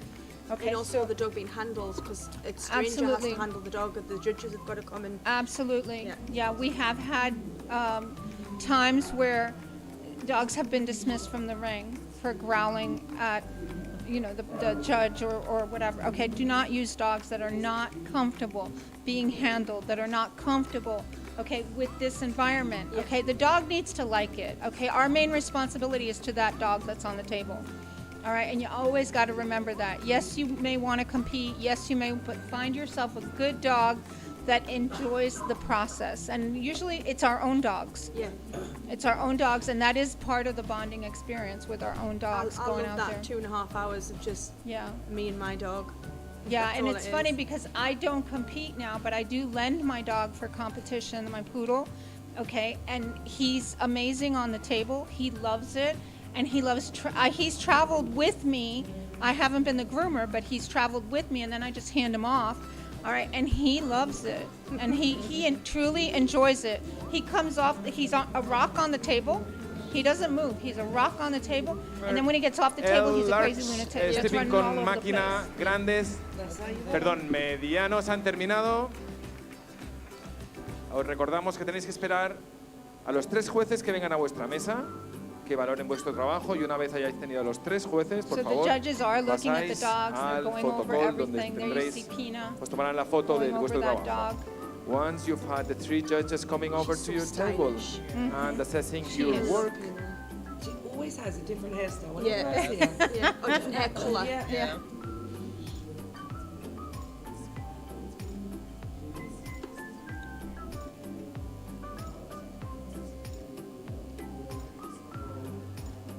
I did one of my shadow ships with Pina. Oh, did you? Mm-hmm. Okay. In England. It was eye-opening. She's, like you say, she is an absolute wealth of knowledge. She is. Yeah, she's just all round brilliant. Yeah.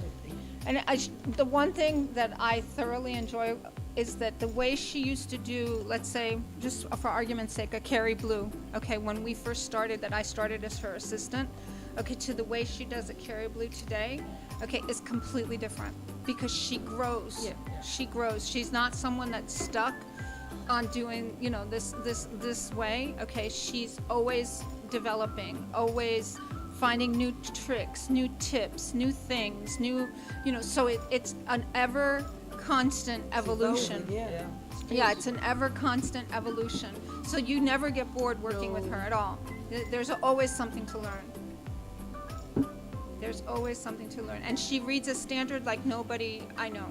Like she will sit with the book, okay, and go, okay, this means this, and this on the dog.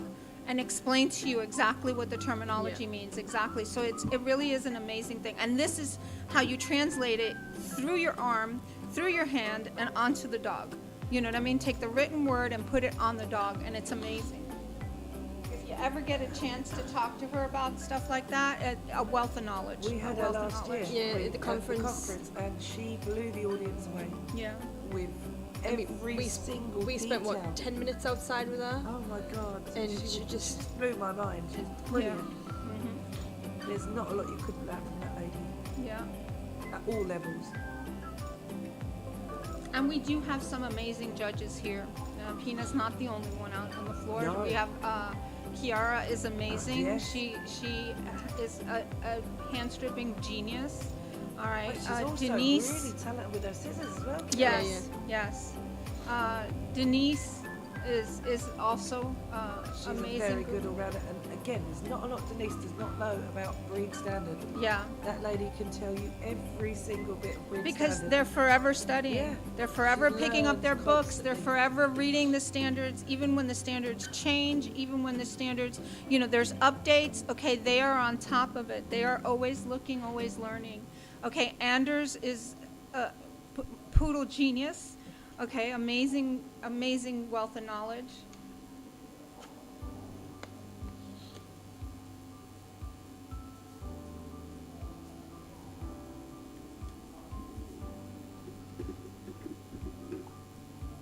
I just love the foxes when they're finished. Yeah. I know, right? They're so They're pretty. so I keep going back to beautiful. this one, and I love this one. The It's got colour. beautiful markings. Yeah. Yeah.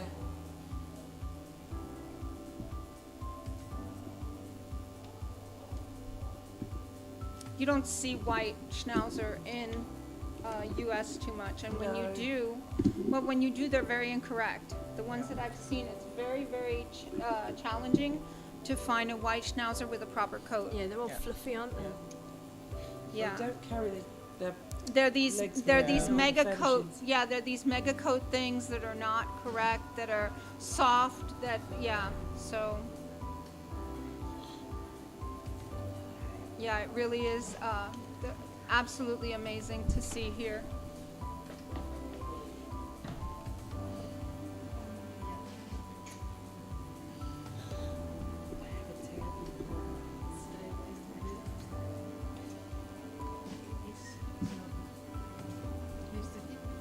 So, from what I understand, we are going to switch over for a couple minutes and we're going to go to the bathing area and check out what that looks like. So, I am signing off for the moment and we will be back.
show to the world that you're the bad one. You always being bad. They use all my love, use all my time, use all my heart. I wanna show to the world that you're the bad one. You always being bad. They use all my love, use all my time, use all my heart. You begging me to come up with you. I don't know, I'm fine without you. You begging me to come up with you. I don't know, I'm fine without you.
I'm fine without you.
Grooming Slam 2023.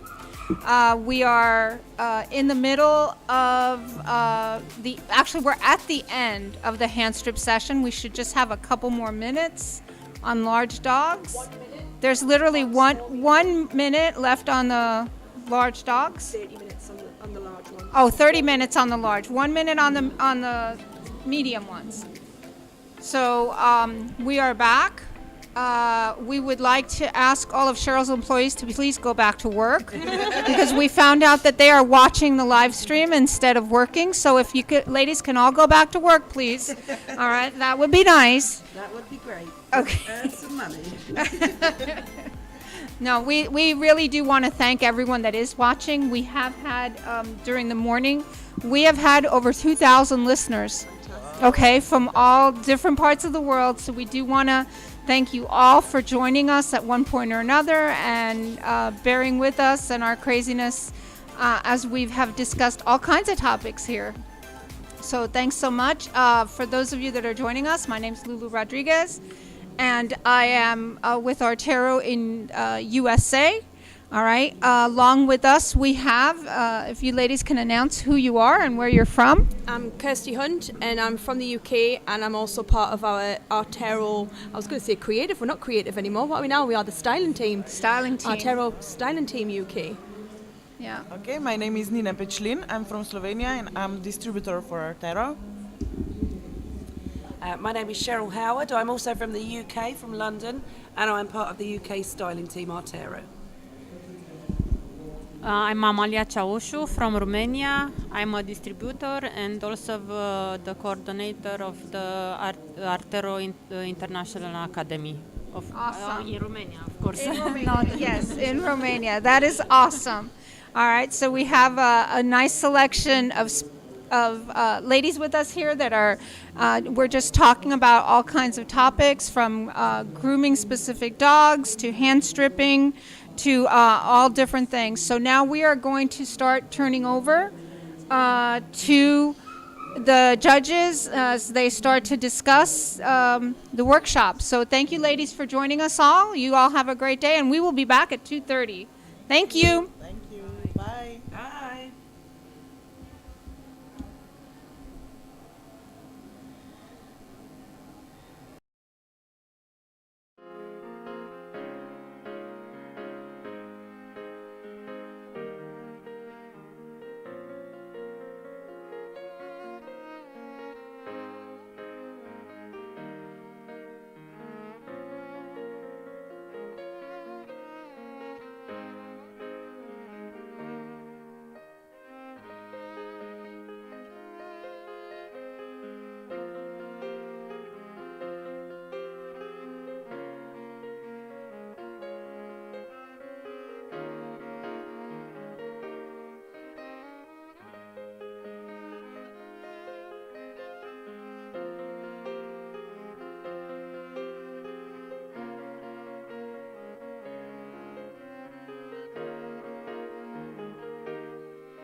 Bueno, pues aclarar un tema. Las que hayáis ido ya a haceros la foto y hayáis tenido la visita de los 3 jueces, podéis descansar a vuestros perros. Por favor, no los tengáis posando, porque ya os han hecho la foto y ya os han evaluado. All those who have been assessed by the 3 judges and you have taken the picture in the photo call area, please allow your dogs to rest. That's fine, okay? Remember, you've got water and you've got a pot to provide them water, okay? Provide them with water. Recordad que tenéis el cacito y una botellita de agua para darles agua a los perros también. Gracias.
Pues entramos así en los últimos 15 minutos de competición.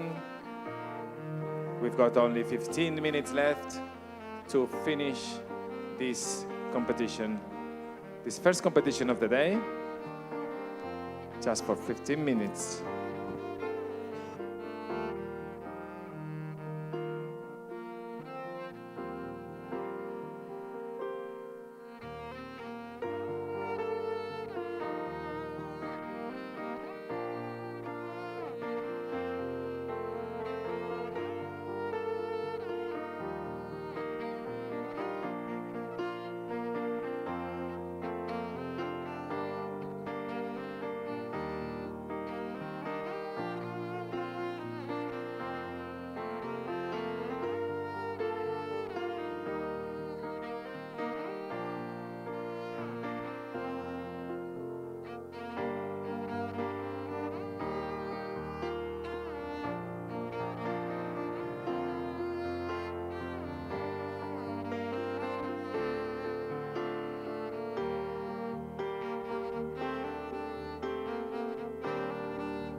Bueno, pues nos queda ese último minuto. This is the last minute. For this last category, stripping without clipper large. Esta última categoría de stripping sin máquina grandes. Así que os queda ese último minuto. Debemos apurar ese tiempo.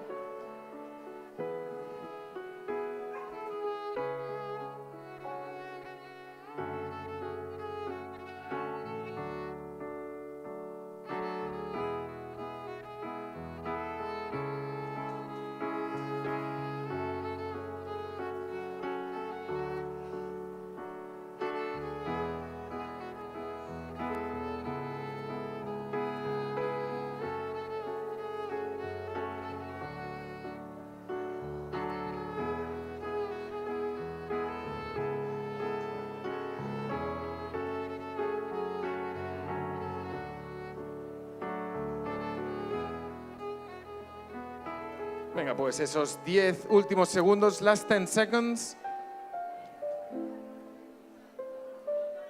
5, 4, 3, 2, 1. Tiempo. Un aplauso para todos. Muchísimas gracias. Big round of applause for everyone. Competition's over for this first part of the day. Remember, please wait for the 3 judges to come over to your table. Assess your work. Once you've been assessed by the 3 judges, you just go to the photo call area, get your picture taken. Once all this is done, you can get your dogs and allow them to rest. Os recordamos, esperáis la visita, por favor, de los 3 jueces que vengan a vuestra mesa, evalúen vuestro trabajo. Una vez hayan venido los 3, podéis coger a vuestro perro, como hace Eli ahora mismo, y vais a la zona del photocall. Tendréis la foto de vuestro trabajo, volvéis a vuestra mesa y podéis dejar a vuestro perro que descanse, que se tranquilice, que beba un poquito de agua, y esperaremos a que los jueces vayan a su sala de reunión y procedan con el veredicto y nos digan cuáles serán los 3 finalistas de esta categoría. Sin ningún orden os diremos el primero, el segundo y tercero que nos han pasado ellos. So once the judges have assessed you all, they will go to their room. They will get the final decision of who the 3 finalists are. We won't tell you who's the winner because we won't know it yet. So we will only announce the 3 finalists of this category. So let's continue and wait for that moment.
Bueno, viendo que ya estamos, como os decíamos, acercándonos al final de esta primera etapa del día, recordaros que en la zona justo aquí detrás de las cortinas, en la parte de abajo, detrás de la nave, tenemos la zona habilitada con los food trucks, ¿vale? Que os proporcionarán pues algo de comer, beber. Asimismo tenemos 2 pantallas grandes desde las cuales podemos seguir en directo lo que está sucediendo aquí, con lo cual quien quiera bajar y mientras coméis podéis seguir viendo lo que sucede aquí en las mesas del campeonato. We just want to remind you that right here behind the building, we've got the eating area with food trucks, and you can get there some food, drinks, and you have 2 big screens where you can follow live what's going on here. So feel free to, at any time, go downstairs, exit the building, and right behind, just take a break and continue seeing what happens here live in the screens, okay?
Bueno, pues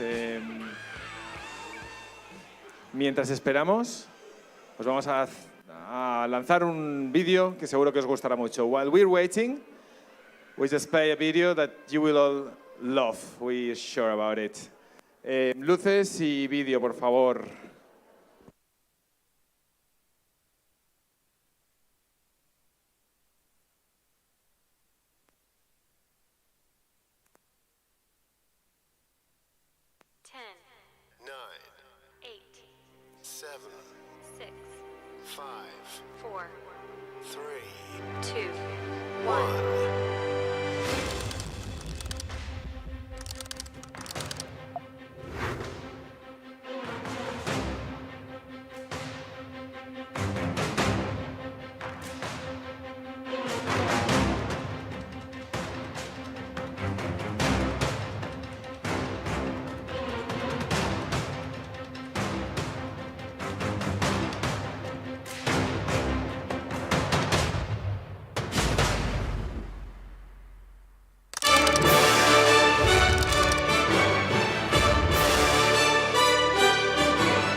Ese aplauso. Luces, por favor, que los jueces están todavía revisando alguna de las mesas. Les devolvemos la luz. Muchísimas gracias. Bueno, pues nada, que deciros de jornadas, Artero. Muchos de vosotros y vosotras ya estáis registrados, lo sabemos, nos consta. Os lo agradecemos. Los que ya habéis estado otros años sabéis que es un espectáculo al cual no se puede faltar. Es aprendizaje, estar con compañeros y compañeras del sector y aparte, pues bueno, pues ese subidón de energía que a todos nos va bien, ese darnos cuenta de que esta profesión es más que eso, ¿no? Más que una simple profesión, sino que está todo acompañado de esa energía que todos aportáis para que sea mágico, ¿no? What can we say about Jornadas Artero? Jornadas Artero, some of you are already registered because we've got the lists open. It's going very fast, so everyone considering to attend, don't miss it because seats are going like that while we're talking, okay? What can we say about Jornadas? Jornadas is a magical event, very similar to this one, but it's about learning, about being all together, about getting this motivation and this encouragement to continue fighting in this profession that it's more than a profession. It's not only a profession, it's a way of living, and it's what you guys all together make out of it. So we expect to see you all there. This is one of the first big events in 2024. So get online, visit our website, Jornadas, and register. Don't miss it. It will be in Madrid, okay? Thank you. Ya no persigo sueños rotos, los he cosido con el hilo de tus ojos y te he cantado al son de acordes aún no inventados.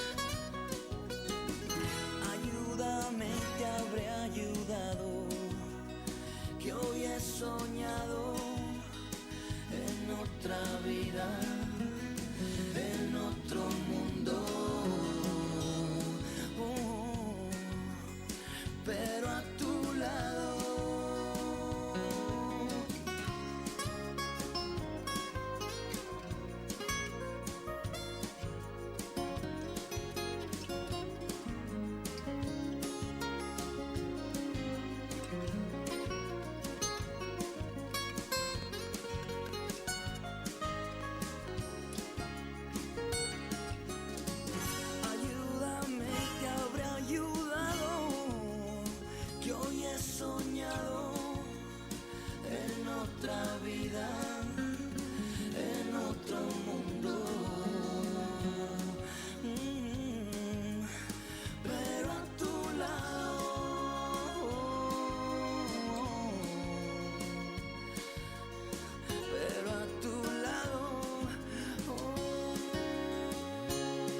Me han comentado que cuando terminéis, aquellos que os queráis llevar vuestro nombre y el número de mesa, que ha habido gente que nos lo ha preguntado, podréis coger y llevároslo con vosotros, ¿vale?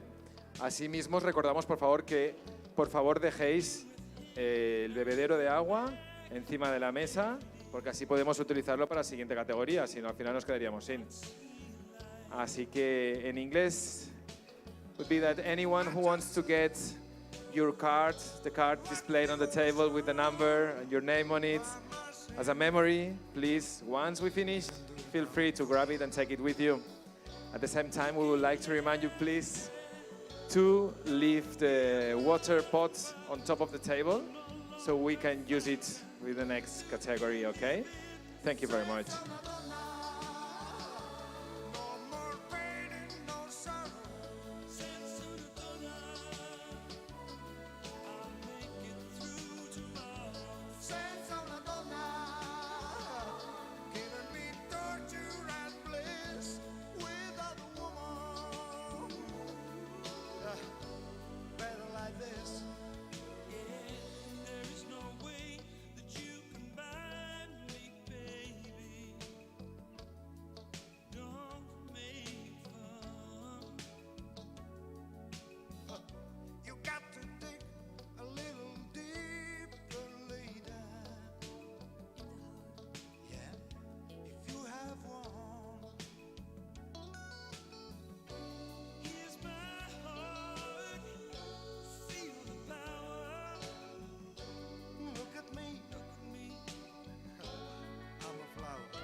Bueno, empieza a haber movimiento en la mesa de los jueces, eso es bueno.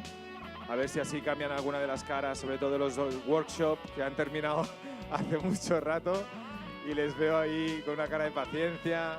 Gracias por la paciencia que tenéis. Es lo que os toca, lo sentimos muchísimo, pero bueno, como os decía, vemos que están trabajando duro los jueces. Están en ese momento ya que están tomando las últimas decisiones. Así que venga, un esfuercito más y ya dentro de poco veremos aquí, escucharemos gritos, risas, lloros, no lo sabemos. Pero queremos ver reacciones de aquellas espectaculares, ¿vale? No os decepcionéis, que sabemos que todos habéis hecho un esfuerzo grandioso y llegar a ser finalista puede ser algo muy emocionante. So we can see that the judges are making their big moves. We appreciate the efforts of everyone, especially in the workshop category that they have finished ages ago and they're waiting for the judges to come to a final decision. But anyway, we're getting there. We're getting there because we can see that movement that always happens in the judges, in the jury table, when they're staring at someone making the last decision. As we said in the beginning, no matter what, you are all winners. However, there will be 3 finalists. And what we expect from you is when we say your name, just react as you wish.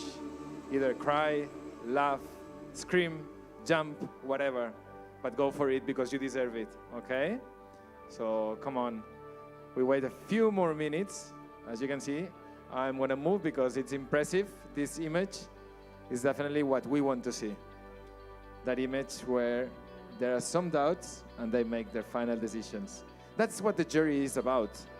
It's coming to this final decision that it's not easy because you guys have done amazing works and amazing jobs. So look at them at the moment. Amazing. Estamos diciendo que es impresionante ver estos momentos, la mesa del jurado, esas discusiones, esos comentarios. cuando levantan la cabeza y os miran a alguno de vosotros para tomar esa última decisión. De decir, ay, pues sí, ese detalle, es verdad, ese movimiento que ha hecho. Mirad esto es fantástico. Es para captarlo con foto, con cámara, lo que queráis. Pero para eso estamos aquí, para que no se lo pongáis fácil a los miembros del jurado. Si no estuviesen haciendo esto en estos momentos sería mala señal, creo yo.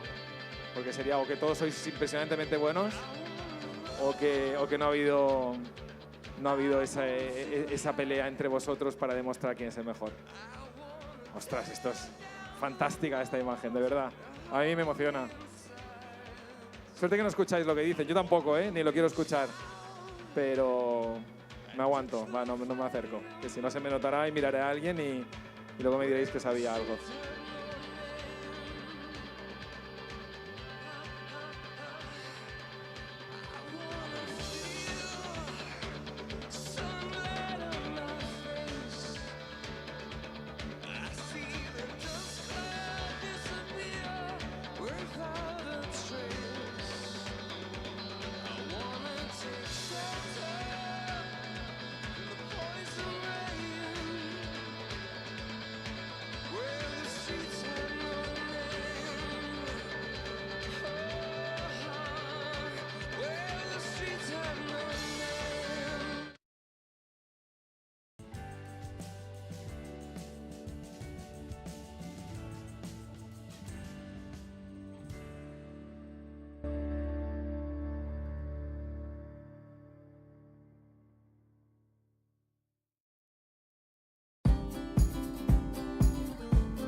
Relajaos, los jueces ya han tomado la decisión. So judges have come to a final decision. You can all allow your dogs to rest. Those who haven't done yet, please. It's time for them to recover some of their energy. They've behaved so well, all of them. I haven't heard a single scream the entire time. Se han portado de maravilla estos perros que habéis traído. No hemos escuchado ni un simple gruñido, ni un simple ladrido. Esto es parte, obviamente, porque vosotros trabajáis con manos de ángel, y de ángeles, y de ángelas, y todo lo que vale ya hoy en día. Así que gracias por ese trato exquisito que brindáis a vuestros animales, que es fundamental y un estandarte en los campeonatos de Artero. Thank you for this, the way you treat your dogs. The way they behave is just because you provide them with this special treatment, which is mandatory in all Artero competitions.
Estoy nervioso.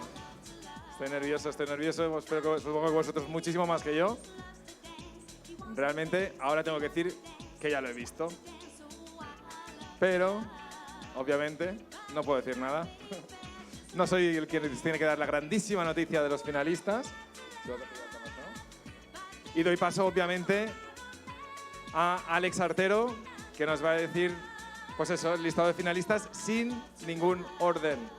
Alex Artero will give you all the names of the finalists, no order. Doesn't matter who is first or second. You're all finalists.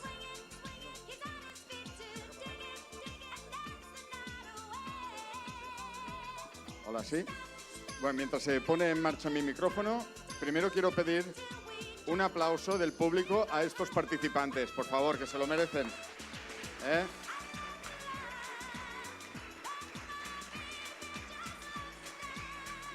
También un merecido aplauso a nuestros jueces, que no me gustaría estar en su piel. An applause for everyone, all competitors, and our jury, please. We don't want to be on your shoes. You guys made a very difficult decision. Bueno, y vamos allá, ¿no? Let's go for it. Poco de silencio, música de intriga. So our colleagues will change the music at the moment to make it more. Y vamos a entrar con el Stripping Champions. All right, Stripping Champions first. Los seleccionados son en la mesa número... Yo digo la mesa y tú el número. ¿Okay? Tú el número y yo el nombre. Vale. No, lo que vale, quieras. sí, yo el número y tú el nombre, vale. Venga. En la mesa número 38... Leire de la Nava.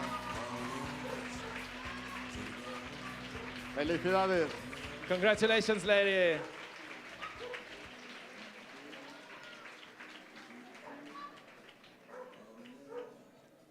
Y seguimos. El siguiente o siguiente seleccionado en la mesa número 30. Number 30, Albert Cabresca Freixas.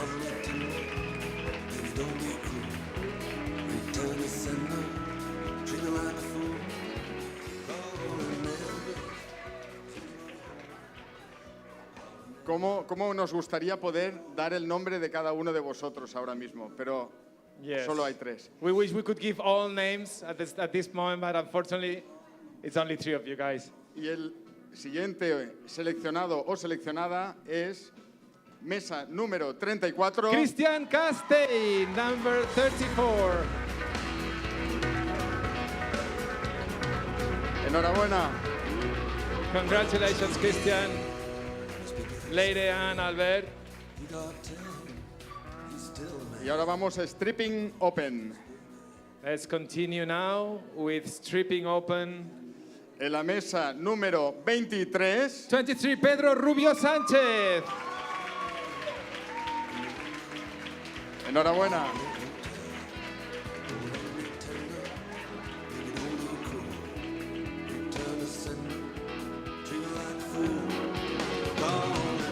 Siguiente seleccionado o seleccionada. Mesa número 20. Number 20, Marina Martínez Lozano.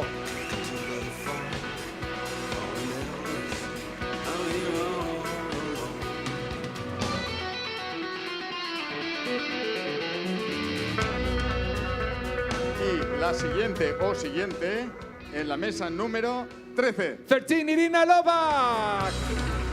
Yes, congratulations, guys.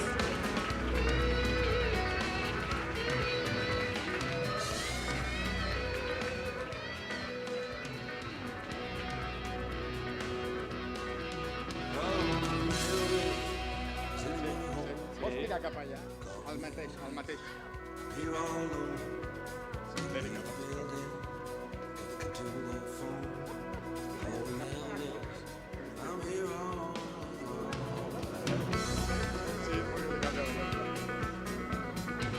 Bueno, vamos al grupo comercial.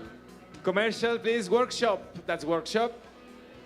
Seleccionado en la mesa número 69. 69, Zhang Guoyan. 69. 69. Desde China.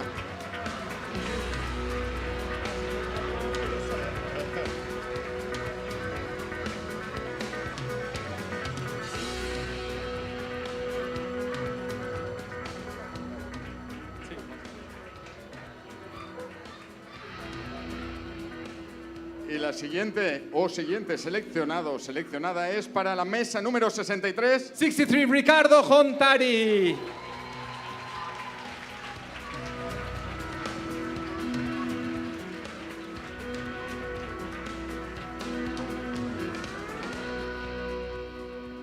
Y el último seleccionado es para la mesa número 64. 64, Sabrina Silvestroni. 64, Sabrina. Congratulations. Enhorabuena. Recordar que los seleccionados deberán estar mañana por la tarde para la entrega de premios. Remember that everyone who's been nominated is got to be tomorrow here in the evening at the ceremony awards. It's just finalists today. Tomorrow you will get all the positions. Recordar que abajo tenéis full tracks para comer. And one last reminder about food trucks outdoors, downstairs, behind of the building. Equipo, si podéis abrir cortinas, por favor.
Lost track of the forest through the trees, forgot what I was chasing.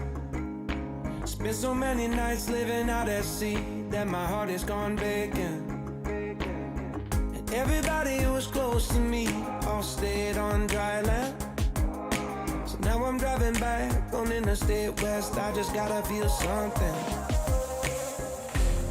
Not gonna wait till the morning, because something's gonna change my mind. I don't wanna change my mind. Oh, I wanna stay right here, chilling with my friends for another year. I would walk away from the spotlight for the good life.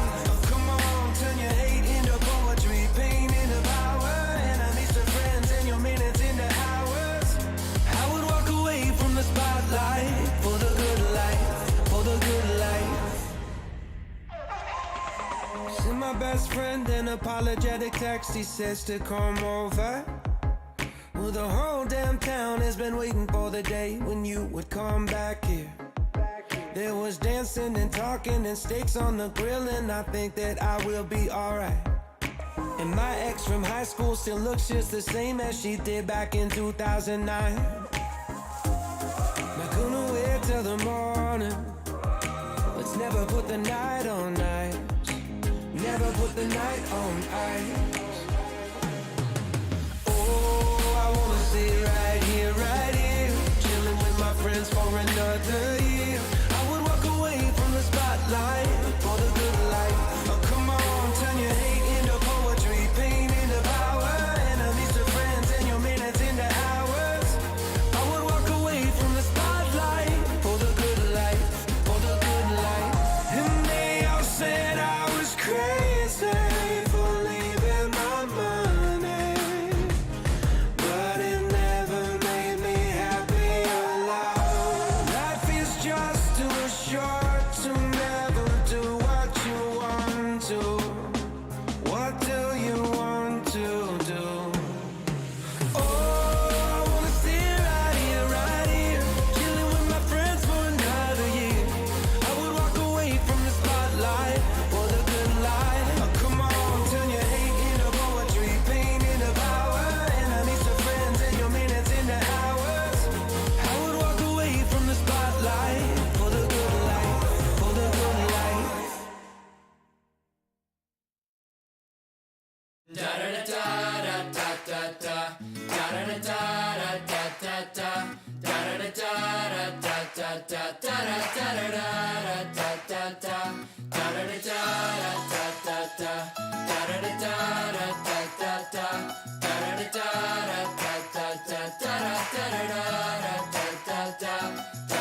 Tulips and daisies are your favorite flowers. I know it's kinda different, but I don't think that it matters.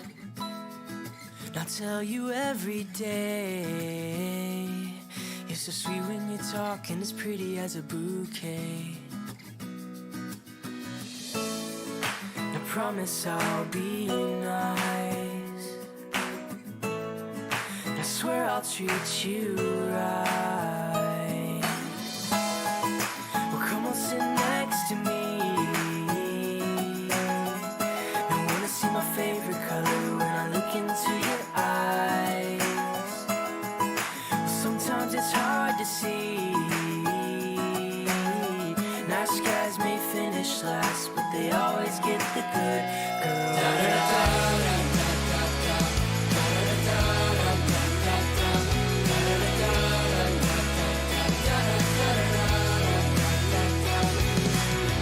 And 7 on your favorite hours.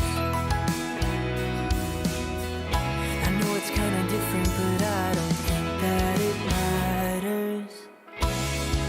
I tell you every day, you're so sweet when you talk, and as pretty as a bouquet.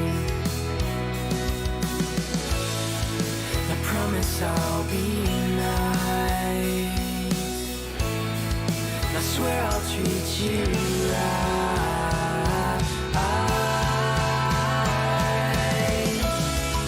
Well, come on, sit next to me. I wanna see my favorite color when I look into your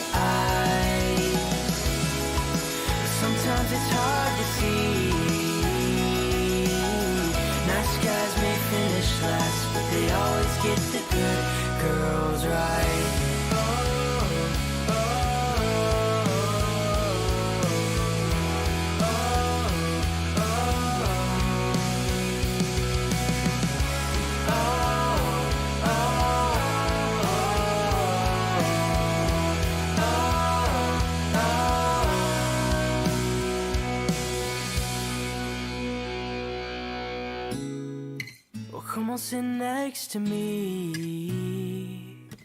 Don't wanna see my favorite color when I look into your eyes. Well, sometimes it's hard to see. Nice guys may finish last, but they always get the good girls right.